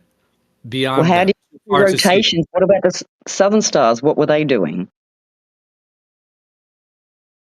Well, I mean, there's the two regions of sky. So astronomically and They astrologically, can't, both of those were studied and understood the path of those stars in their respective regions compared to the equator. and they ended up with two hemispheres in the sky, correct? Not necessarily. Where are you getting that from now? So where were the southern stars? How were they going across the land? They're just going above the Earth. Yeah, which makes a sphere because you've got two hemispheres. No, everything is You can't put two rotation points on a dome. Well, in all of the ancient cosmology since the dawn of time, the celestials are always it's like a hamburger. It's like a 3-layered system or like a sandwich. So the sky is at the top, that's above. The Earth is the middle plane or the middle world, and then the underworld. So none of them thought the celestials intersected with the physical plane, unless you're talking about some kind of like falling star or maybe some kind of like entity that comes from the sky or something wild. But in terms of the celestials, they're always above. They're always in So how did they explain two celestial poles? 2 points of rotation. How did they explain that? Well, that's what I was asking, kinematically or dynamically? Because kinematically, they just observed them, knew about them, mapped them, and had understandings of how the ones that wander, like the wandering stars, the sun and the moon, the eclipses. So kinematically, meaning their actual positions and so on, the motion, that was just documented and just observed. In terms of the dynamics of what's making it all move, well, that's a much more deeper question. Some talk about ether and the different components of the prime mover and different ideas of like what is making them all move. So that's the dynamic. Do you have a map? Do you have a map of the stars over a dome that include both north and southern stars together? And if so, what map were they using? Like, how did they map them to match reality over a dome?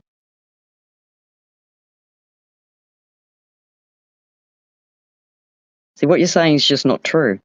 You can't put two hemispheres over a dome and have it match what we see. It's just not going to. Yeah, so again, it sounds like what you're doing is conflating the concept of the two rotations as a sphere. So you're doing the affirming the consequent. You're assuming that that's what Well, the give me one where it are. goes over a dome. Give me the dome version of the two rotations. What dome are you referring to now? Because that word is used in different contexts. So there's like the personal like field of vision. Flat Earth dome. Are you talking about the whole Earth being covered by some kind of dome? Yes. Okay, who put that theory forward? I was talking about the stars being above. So is there someone else you're thinking that too? All right, then give it to me on a flat sky above. Two rotation points that match what we see. How does that work over a flat Earth? Two rotations of stars above a planar surface. That's simple. Yeah, it's exactly how you see it. But it's not how you see it. Things are moving in the sky, and we're on a plane. So things are moving. It's not going to match. They won't go around in circles. They'll be going in oblong shapes. I don't know where you're getting that. You're just making that up. You put two circles next to each other, they're only going to touch on one point. Correct? Yet we see them touching all the way around the celestial equator. We see them side by side. They're not separating. Well, you're the one who keeps talking about them as rotations in some simplistic manner. But yes, they blend at the equator, which is why the stars all, like a magnetic field, they converge and diverge. But go ahead, Jeremy. They don't converge and diverge. They definitely do. I was just about to talk about the divergence and convergence that happens at the equator. Now, they say the Globers will say that's not actual. That's just an optical illusion, if you will. So my question would be, how do you know which one's really happening in the sky? Like, you're just saying one of them's an optical illusion. You don't actually know. What is this divergence? As far as for any observer on Earth watching the celestial sphere rotate, the angular spacing of all of the stars is consistent. There's no divergence or convergence at the equator. There definitely is a convergence and divergence at the equator. Yes, there is, sir. Right. Now, the Globers will say that's just optical.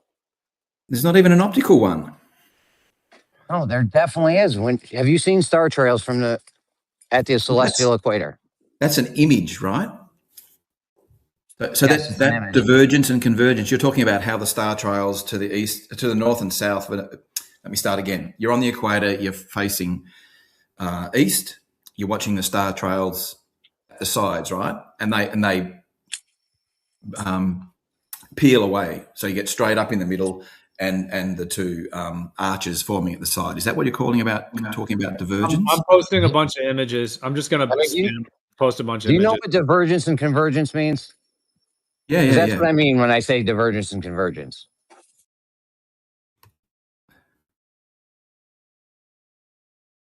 Oh, so you're talking about a wide-angle lens being projected onto a single image. Yeah, it doesn't matter if it's a wide-angle lens or a rectilinear lens. Your model demands that this does matter. Your model demands that this optically happens. So I don't know, like, what you're trying to like fight this or something, because it's a demanded of your model. So It only happens if you're looking east to west, not if you're looking north to south. They stay the same distance apart. Yeah, and you can pick any star there, and it will travel in a circular path as though it's going around the celestial sphere. So my point is, you guys are saying that divergence and convergence is not actually happening. It's just optical. Yeah. That's the standard Glover response. Fuck, that's a photograph. I'm saying it's a 180-degree photograph, for God's sake. They do that with your eyes too, your naked eyes. It doesn't matter. Yeah, dude, this is an optical demand of your model. This has to happen in the globe. Like, I don't know if you understand this or not. This is a result of the camera, right? It's not the camera, dude. It is the camera. This has to optically happen in your model. Bro, think about it. Okay. Are the stars doing circles in the north? Yes. Okay, and the stars are doing circles in the south, right? Yep. And they're doing circles around the equator as well. And on the equator, they're not doing circles. They're just going on a straight. They're not turning left or right. There's a celestial equator where they don't turn left or right. If you lie on your back and look up into the sky on the equator, face it with your body facing north-south, the stars will do a circle from your right side up across the top down to the left. You're just directly under the arc of the circle. You have two circles meeting. Okay, so you have two circles meeting. That's convergence and divergence. There's no convergence and divergence. Let's talk about something like a celestial equatorial mount for a telescope, right? That just rotates around a particular axis. So you can point at the equator, you can point an equatorial mount at any star, and it will rotate just the same way it does any other place on Earth. No, dude, you have a celestial equator. Yes. It's basically like the sun. The sun has a point where it doesn't turn left or right. That happens with stars too. That happens with the stars. If you lie on your back, you have a star. Right? You have a star in the middle that's not turning left or right. It's just going straight. And then you have ones on the sides of them that are doing circles. Obviously, optically, that's going to look like a convergence and divergence. It's not just a wide angle lens.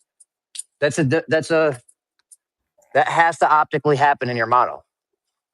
Like, I don't know why you're trying to fight this. If you take a photograph like this, you'll see what you see. So you're saying that the globe model of the celestial sphere cannot explain that image you see? No, I'm saying it's a demand of your model. You're not even listening to what I'm saying. That is a demand of your model optically to happen. Are you even listening to the words that are coming out of my mouth? Like, Daz, if you're standing right at the equator, like some of these images in text chat, if you're standing at the equator and you're looking west, due west, right, straight west, the stars right over your head are going straight, but the ones like to the right, a little bit to the right of that, are all curving off to the right, as it were. The ones to the left are curving off to the left. So you have straight and you have diverting off to left and right.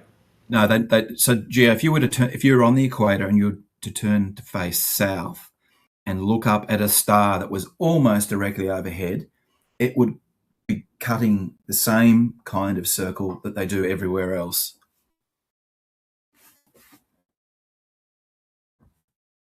Wait, say that again. If you were to move latitudes? Yeah. So if you're standing on the equator, right, and you're facing east, you see them go directly up overhead. But if you turn and face south, they go up overhead in an arc. But one that's just slightly not on the equator will go in the same arc at a constant rate, just slightly in front of you.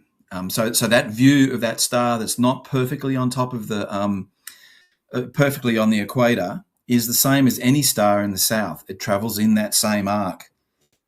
I'm waving my hands around here. You can't see it, but They're all different arcs depending on what latitude you're on. Look at what Polaris is doing, a little teeny tiny circle.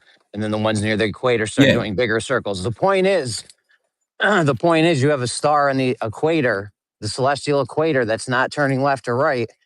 And then you have another one that has to be doing a circle right next to it, right?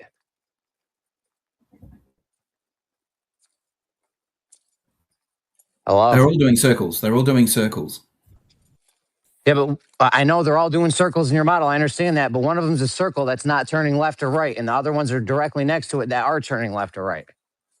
No, they're all turning left to right. You just need to position yourself so that they are. So if you've got a star directly on the equator and you're on the equator, if you face south, that star will move left to right, but it'll be going almost over the top of your head, right? Like all of the other stars that you see when you face south, going left to right or right to left. Can't remember which way do they go here. I don't know, dude.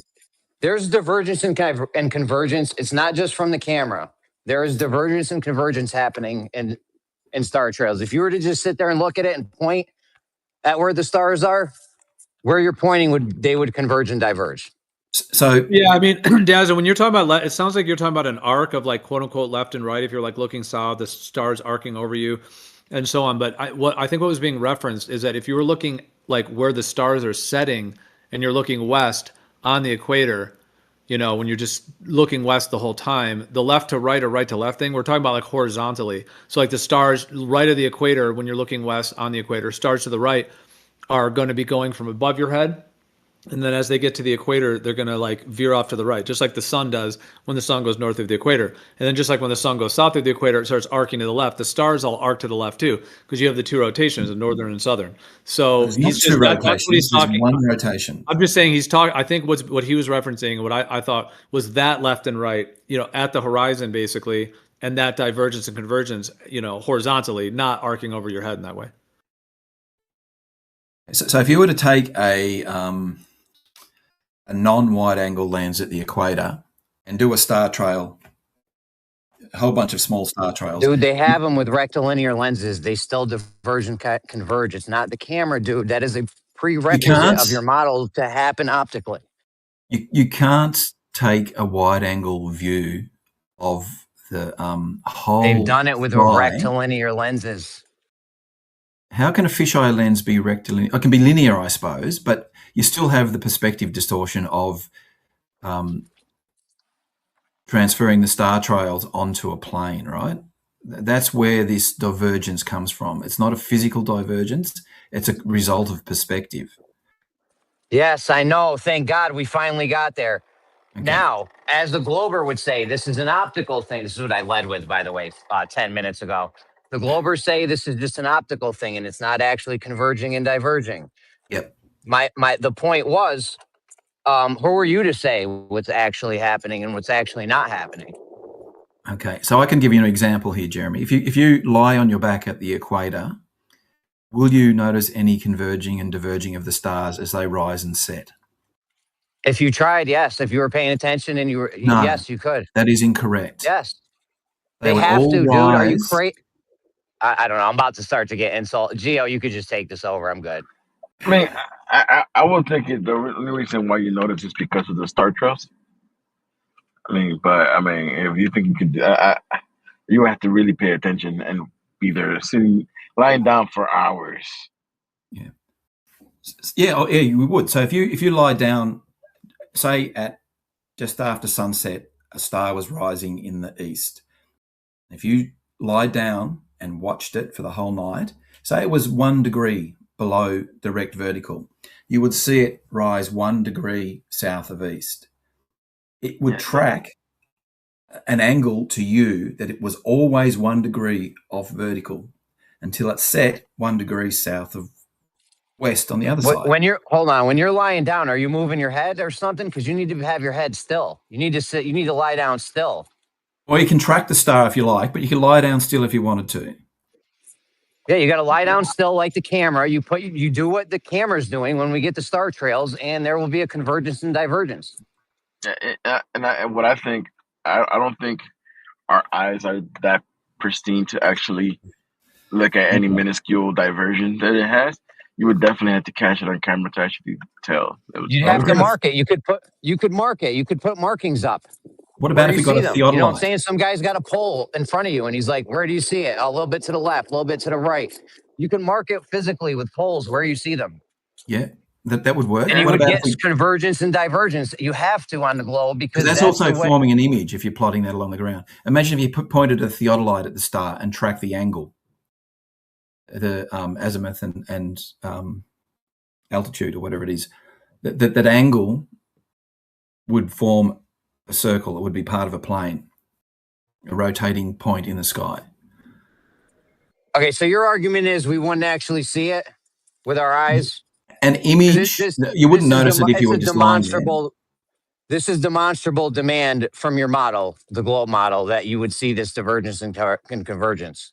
Creating a wide-angle image of a rotating sphere results in distortion, and that kind of effect that you're seeing, right? You're saying we wouldn't see? Are you saying we wouldn't see it with our eyeballs? Are you saying that we would not see this effect with our eyeballs? No, because you can't observe both hemispheres simultaneously, right? You don't have to observe both hemispheres. You just need to look straight up at the celestial equator. That's all you need to do. If you look straight up at the celestial equator, all you'll see is stars passing directly overhead, east to west. Okay, and if we plotted them out, if I had a guy in front of me with poles all rigged up so he could I could say, "Ooh, I see the star right here," and I could point to it, and he would put a dot right where my finger is, and I'd be like, "Yep, that's exactly where the star is." You're telling me if we did that, there would be no convergence and divergence? So what you're doing there is effectively making an image of where the star appears to be, right? I'm recording where I saw it. I'm recording where my eyeball saw the image. Yes. Yeah. So you're making an image effectively, and that's going to have the same where consequences, my eye right? saw the image. We're recording where my eye saw the star. Yes. Yeah. So you're effectively turning your observation into another kind of image, right? So are you telling me we would see? Hold on a second, man. Are you telling me just yes or no? Would we see convergence and divergence from all the markings that we placed? You probably would, yeah. Because it's making an image with our eyes then. So we would see it with our eyes then, right? Right? Yeah, but it wouldn't. Yeah, it's tricky. But have you seen Trouble About's animation here? That explains. All right, hold on, Daz. It's only tricky if you're a glober trying to play games. Go ahead, Gio. No, there's no games. No games. No games, Jeremy. It's game free. It's all right. So if you were to put yourself inside a rotating sphere of lights, and took a wide-angle photograph of that rotating sphere of lights, you would get the same kind of star trails that these images have been showing.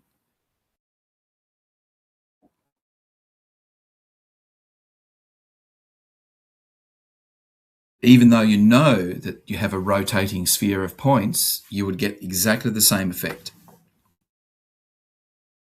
The effect that you were saying we wouldn't get from seeing them, right? That effect? But you actually conceded that we would see them?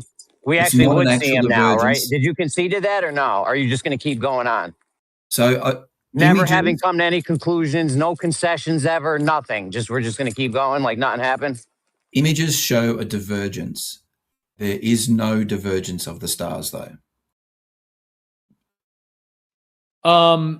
Daz, so if you're at the equator and you can look to you're looking west and you can look to your right and you see a rotation of circling concentric stars, or you see like half of the rotation basically. And then if you look to the left and you look south and you see half of that rotation, those are like sort of like rainbow shaped star trails because you're seeing half of it, so it's like a rainbow shape, an arc looking north and south. Okay. Those are obviously arcing around a circle. The Yep. ones under you, the ones above you, are straight. How did those stars go from straight to circular? So what would Straight happen, to Gio, if you circular. walked I'm under going the to say it rainbow? like 5 times. Straight to circular. Straight to circular. They have to go from straight to circular. Therefore, No, they have to diverge and converge. Otherwise, they would always be straight or they'd always be circular. they're all circular. So imagine you're walking towards an arch on the ground. It looks circular, right? As you get closer and closer to being underneath the arch, it starts to look like a straight line. The arch hasn't changed. Everything's still as it is, but as you get underneath that arch, it looks like a straight line.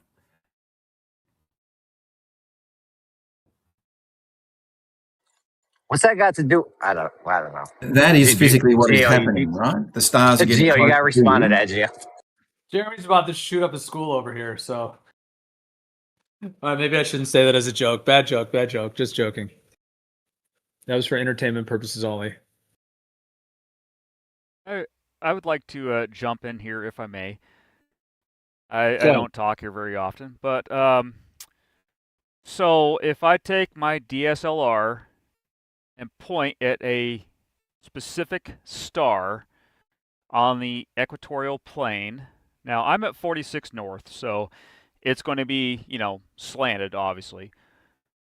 If I take a picture of those stars when they're high in the night sky, and later as they lower towards the horizon, will that same star and the surrounding stars will the angular distance increase? It depends on how you do what you do with your camera exactly. If you don't move your camera and you keep it still the whole time, there will be an angular change in between two of the stars. If you move the camera, there's not an angular change, right? To Move my lenticular lens. Move my camera relative to what? Just relative to Earth or whatever. Just don't move your Yeah. camera. So no, I'm keeping my camera aimed at the same stars. No, if you keep them on the star, there won't be any convergence or divergence. If you're moving your Okay. camera, if you have a star centered in your camera, and then that's how you're taking the pictures, you always keep that star centered in your camera. You won't see any convergence and divergence. If you keep your camera still, there will be convergence and divergence. Well, that's because you run into the wide angle effect. But yeah, no, I'm keeping it's not a wide angle, guys. It is because guys, it's not a wide angle thing, dude. It's basic photography. But no, I'm keeping it aimed but this at isn't the a same wide angle star. effect, though. No, I'm keeping it aimed at the same star. So yeah, there's no divergence. So this isn't a wide angle with the effect, globe. dude. This is an effect of. Just hold on a second, man. This isn't a wide angle thing, bro. This is a train tracks converging thing for you guys. You guys have to say it's perspective, and of course you would see that because you got lines converging because those are all making straight lines in a spherical circle. It's not a wide angle lens thing. Like you guys got to get that out of your head. This is what you should see on the globe. We're supposed to see this. That's this globe story, dude. You guys, why aren't you guys sticking with it? So what focal length should I use? It doesn't matter. You can get go get a rectilinear lens. Okay. And you're still going to get it. It has to happen, especially on the globe. On the globe, this has to happen. But it's still a projection, right? You're still making a projection of Do you want me reality. should I use a 18 to 55? What setting? Or should I use a 55 to 300? What focal length? Because the lower focal length I use, if I go down all the way down to 18, it's going to have a wide angle effect. This is basic photography. Now, or I could just keep it trained on the same star, which, yes, there is no divergence.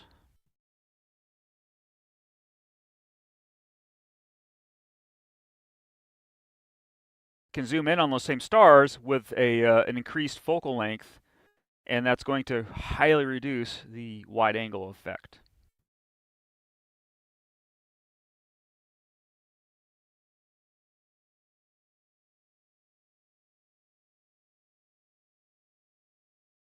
Anyway, I don't know why. I don't know why you wouldn't just, in your position, like I don't know why you wouldn't just admit that it is an optical effect that would be that they would optically converge and diverge on a globe, but you could say you don't actually think they're converging and diverging because latitude lines are all circles going around a sphere, and that the ground is what's actually arcing and not the sky.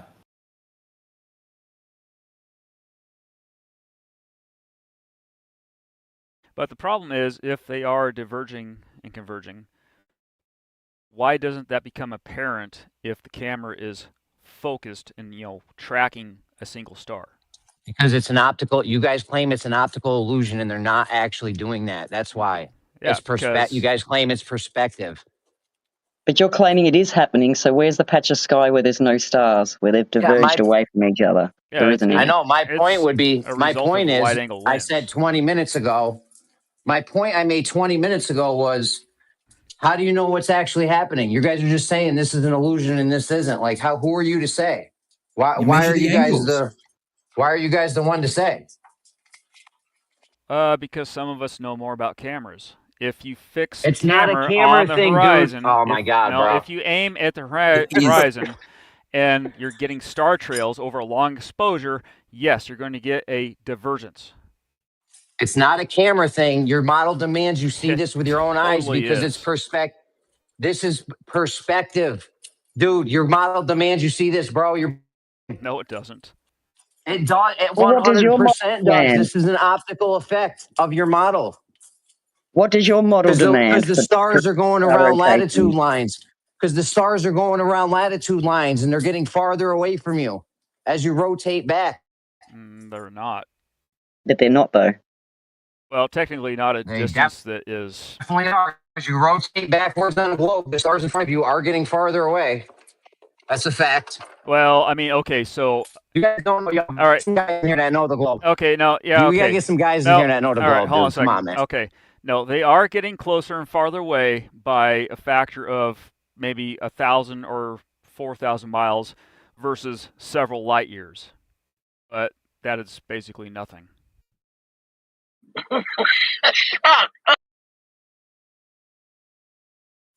Anyways, this is an optical effect that the globe demands happens. It's just basic perspective. It has nothing to do with the wide angle lens. It can make it worse as with a wide angle lens, but it's still going to happen nonetheless because your model demands this. No, it doesn't. It's basically a total result of a wide angle lens. Oh my goodness. All right. Okay, good talk. Yeah, I mean, yeah. Are you a troll, bro? Go learn how. No, go learn how cameras. Are you a troll? Are you a troll? He already told you. A lot of them think this, bro. He's probably not. He's probably not trolling. A lot of these guys actually. Dazza thinks this too. But the thing is, how many times you told him it's They not actually a think wide that. angle lens, though? I don't know. Google it real quick. Google that shit real quick, bro. If you have the camera, like if 20 camera's times. rotating, Shut up, dude. I'm talking. Why are you I don't talking? care. If the No, camera's you don't rotating care. with I'm the globe, talking. You it just can't becomes a start wide angle talking effect over me, over bro. a long What is your exposure. problem, dude? Calm down. Take I'm a just chill pill, explaining bro. stuff. Let's take a chill pill. Wait, well, you can't explain something while I'm talking, bro. All right, well, explain it then. It's just. Well, I mean, I'm trying to explain what he just told you, and you're not listening. He told you 20 times it's not a wide angle lens. It's a rectilinear lens. You can't make a rectilinear fisheye lens. Pretty sure.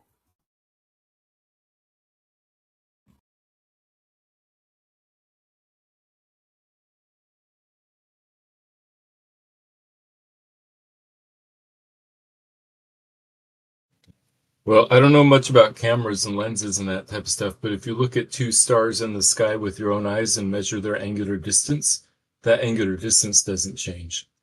I mean, maybe a tiny bit right next to the horizon, but like if it's high enough, the constellations don't bend and warp as they rise and set.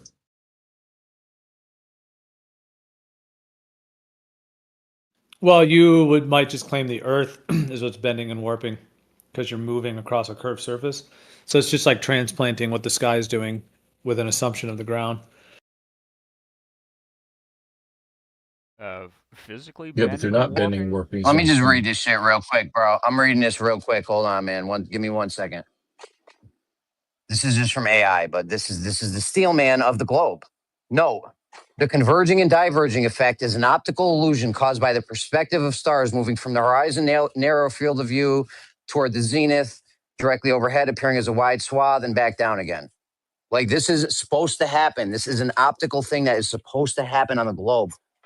It has nothing to do with a wide angle lens. Like, look into this shit.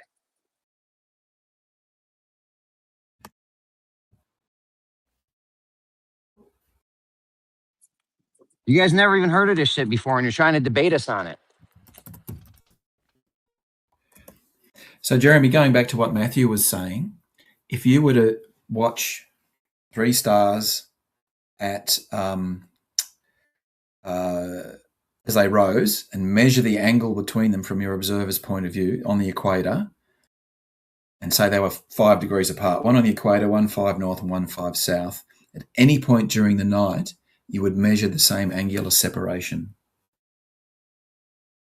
Dude, how many times are we going to go through this shit, bro? It's like you're not even listening to the combo. I already said, if you move your instrument or your head or whatever you're doing, yes, the angle stays the same. If you don't move, you get convergent. You're not fucking listening, dude. That's your problem, bro.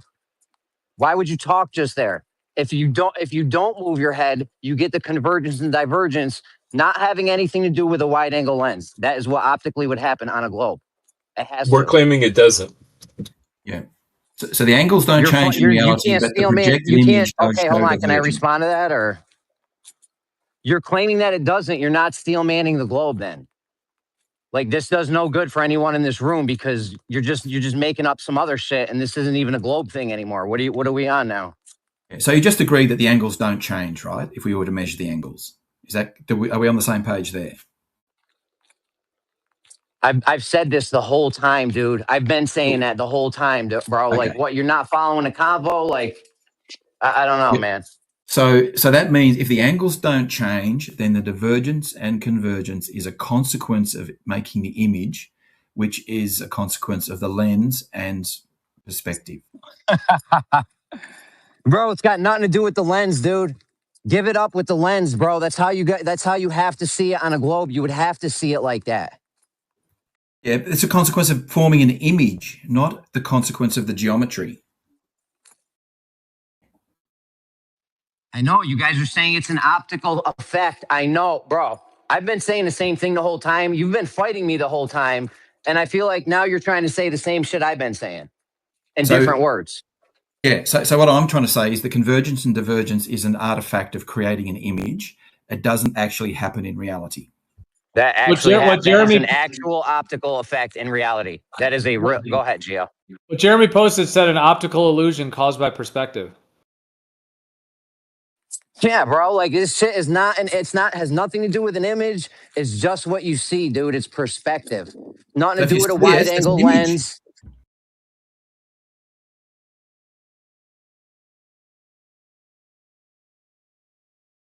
Everything we see is an image. Has nothing to do with the lens.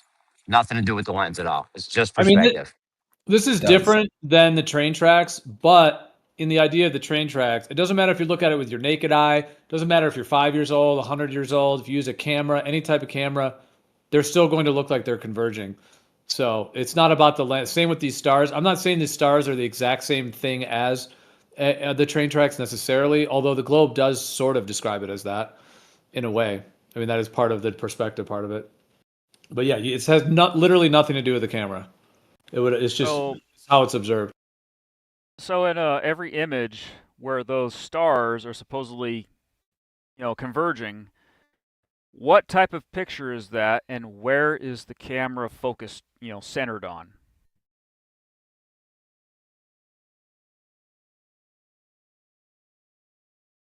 Yeah, that's a good question.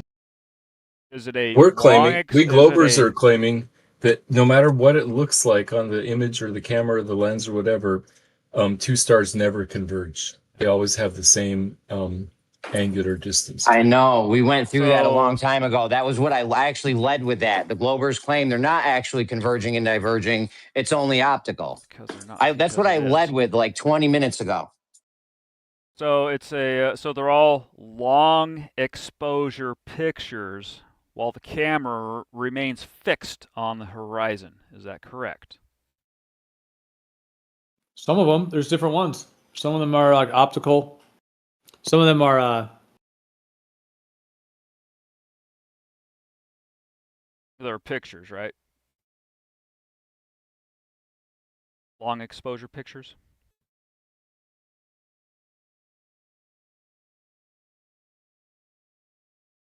Anyway, but yeah, take two pictures where the camera is centered on a single star high in the night sky and right before it sets, and then see if there's any I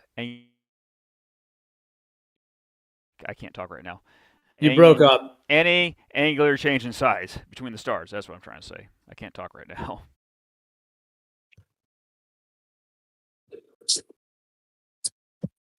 I think it's a combination of just things that are around you in your house or in your environment, radio antennas, Wi-Fi, whatever stuff's around you, EMF plus like probably some hearing damage that you might have gotten in the past, and also in the desert for like over a year, you know.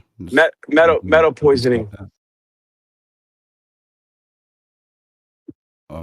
I think it's just if it's trauma metal to the poison, head. it should be like every single welder out there should have like those symptoms. Why? Because every welder gets metal poisoning. Yeah, but how are they getting metal poisoning? Inhalation. Yeah, but that's not the same way, dude. That I'm talking about, like the type of metal that can get into your blood and into your brain, not the type of metal that gets into your lungs. Yeah, I mean, whatever. With all that, it's just like I've had a lot of like loud sounds happen. I think that's kind of been a contributor. Plus, I think maybe I inherit genetically weaker that side of my optic setup because my Genetically mother weak? Is that what you're saying? My mother is actually deaf in the same ear, but I have plenty of hearing. And she has like no ear ringing happening. But yeah, I just wonder if like, you know, symmetrically, you know, like we've got the same kind of build that way. Like, I don't know, you're like similar to your parents in some sense. I honestly think it comes down to just metal toxicity, dude. Oh, that's what most people have. That's why that's the number one cause of that shit. Besides like environmental EMF stuff, that you could actually, if you just moved away from it, it would stop. But if it doesn't stop when you move around, then it's probably internal. All right, thanks, Dr. Rebbe. But I just like, you know, I just deal with it fucking anyway. Even if you figure out the cause of what is certainly like mortal anguish that I laugh at, it's like, even if you figure that out, it's like I still got to go do it. You know what I mean? So it's like I'm lazy, fucking never do anything. But it's cool. Like I appreciate that it's unique. You know. So like I think you gotta, whatever your situation is. I mean, I'm sure like somebody's got like not that great vision out there. You know what I mean? Or somebody like can't smell stuff, or you know what I mean? Or everything tastes like cardboard to them. I don't know. Maybe that's a case. Oh man, that's fine. That's bad.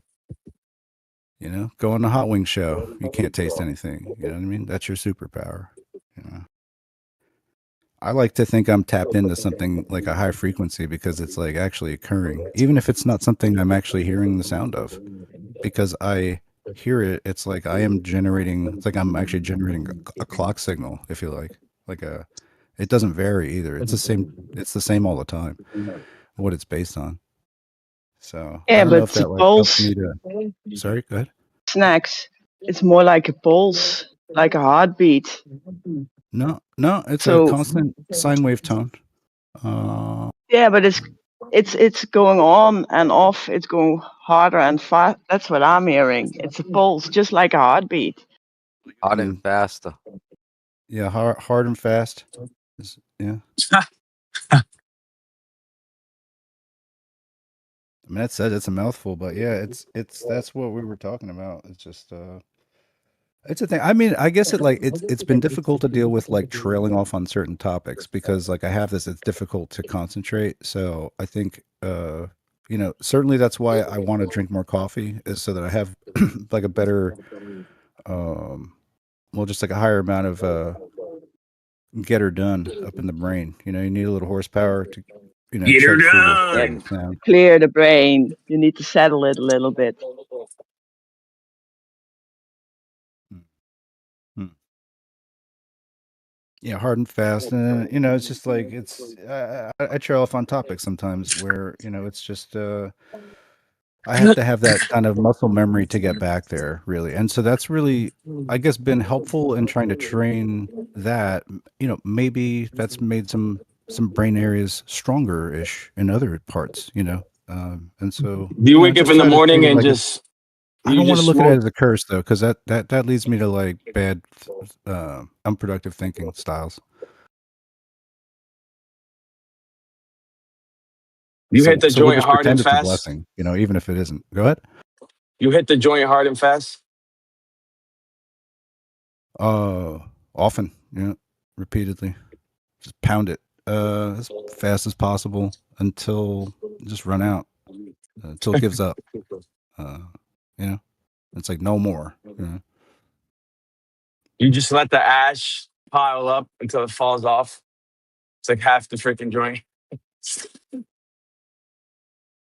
I just have like a little one hitter,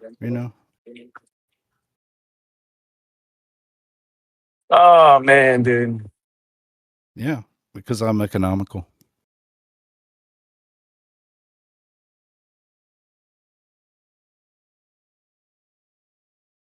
I made a friend though. He's a grower, so might be able to work out a situation where I just like give him. I have like these cool seeds, man. I'm like, here, fucking grow these. You don't want your shit seeds, dude. Like I can't be trusted. I can't be trusted to keep a plant alive. Where'd you get your seeds? I'm collecting them. Yeah, dude. He don't want your seeds, dude. You don't know Jon Snow.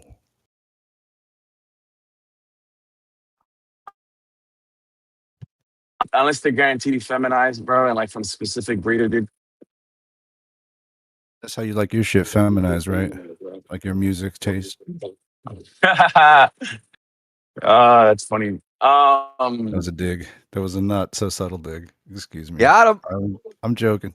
I'm joking. No, you're not. It was clearly a jibe, not a jab. I don't. Yeah, I know. It's all good. But yo, feminized seeds is where it's at.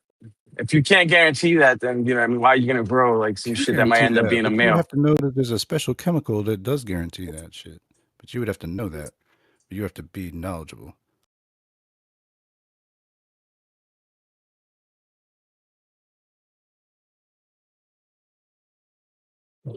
I wonder how much of that too is related to weed smoking. Metal toxicity.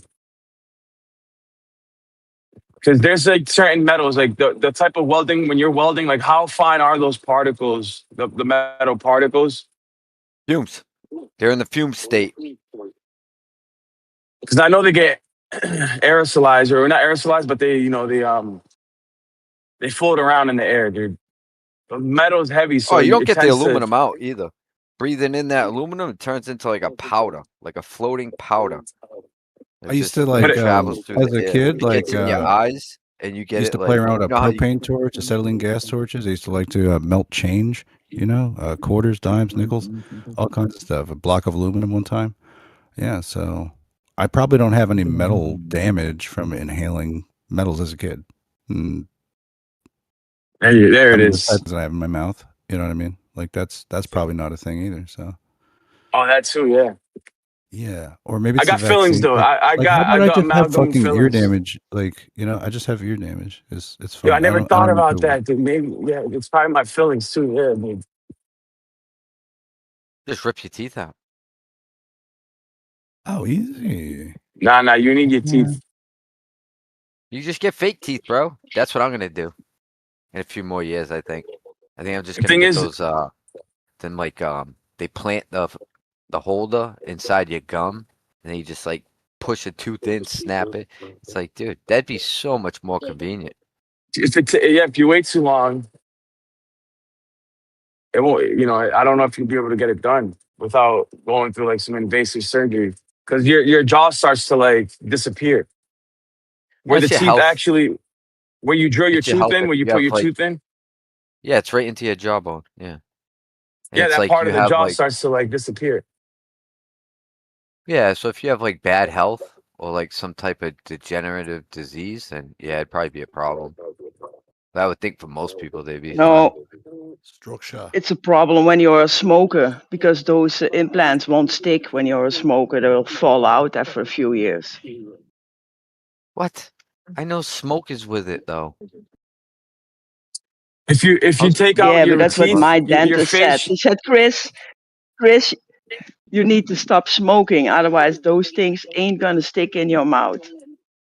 It's not just that. It's just like if you waited too long to get them in, your jaw like literally like recedes. Like you don't have the same foundation that you normally would to drill the teeth in. That's what I'm trying to say because your jaw is literally the structure of your jaw starts to like disappear. Yeah, that's like a Like, health it's a, thing though. no, it's not, dude. Even if you're a young adult with perfect health, if you take like if you start to remove the teeth, right? Those teeth are what keep your the structure of the jaw in place. Like it's weird. I don't know how to explain it. Teeth are That's like a what rock. I'd rather have something there preserving the structure of my jaw than having it removed, right? Because then your jaw will start to disappear. Like if you have two or three teeth taken out, dude. Yeah, some people even need a bone transplant to even get those implants in. That's what I'm trying to say. Yeah, I don't know. I met with a dentist. I got like my whole mouth mapped out for when I go and I finally do like pull the trigger and switch. The only It's thing I still don't want possible. is to be toothless. I don't want all my teeth pulled. I know, dude, What's and that sucks, dude. It's expensive. but but the aftermath of it though is like, dude, your teeth never fucking bother you ever. Like my uncle has his whole, I can't remember if it's his bottom or his tops, whatever it is, dude. I remember asking him, I'm like, well, what's the difference? Like, he's like, well, if you eat something hot and then you like bite ice cream or an ice cube, you know that feeling you get? I'm like, yeah. He's like, I don't get that. I'm like, oh, so that's it? I'm like, pretty much. And he's unhealthy. It's all fuck. And that shit works for him.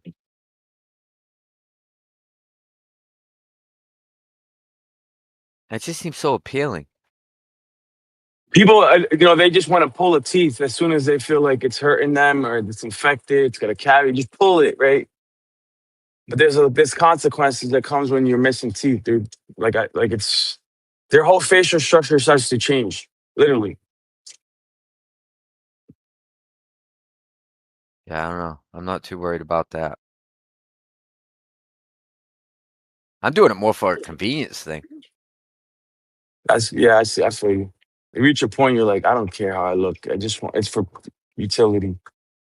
No, I want to get well, that's the thing. It's like the older you get, there's only so much you could do with your teeth to keep them like looking nice.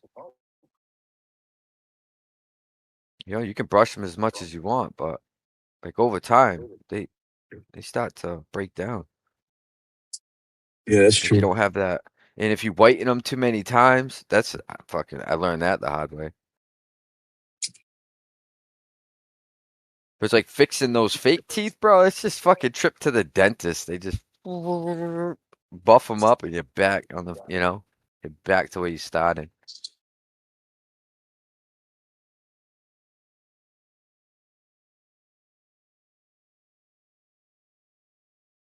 I don't know. I don't know if I'll do it.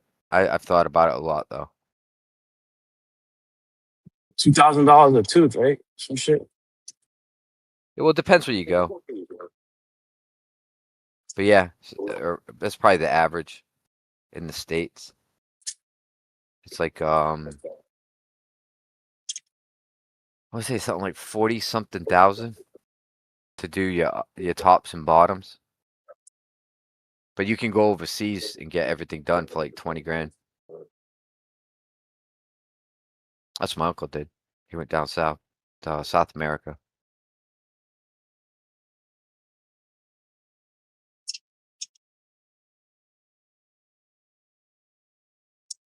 Yeah, they do something when they pull the tooth too, where they could put something in place of where they pulled out for the healing process. But then I've seen videos of other people documenting their experience. Yeah. Where they get it all done relatively shortly after getting their teeth pulled. Which I thought you had to get all the teeth pulled. The way I was told was get your teeth pulled, wait like 3 to 6 months for the healing, and then have the surgery. That's what the dentist told me. But they advise against it big time. Like if you don't need it, don't get it. Because they say just keep your teeth. Your teeth are fine. There's no need to pull them all out. Yeah, I would keep my natural teeth too. You know, they're fine.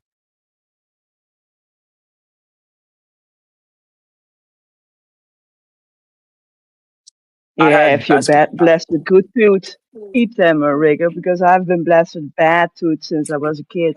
So I had my cavities filled when before I was 16. So my teeth are horrible.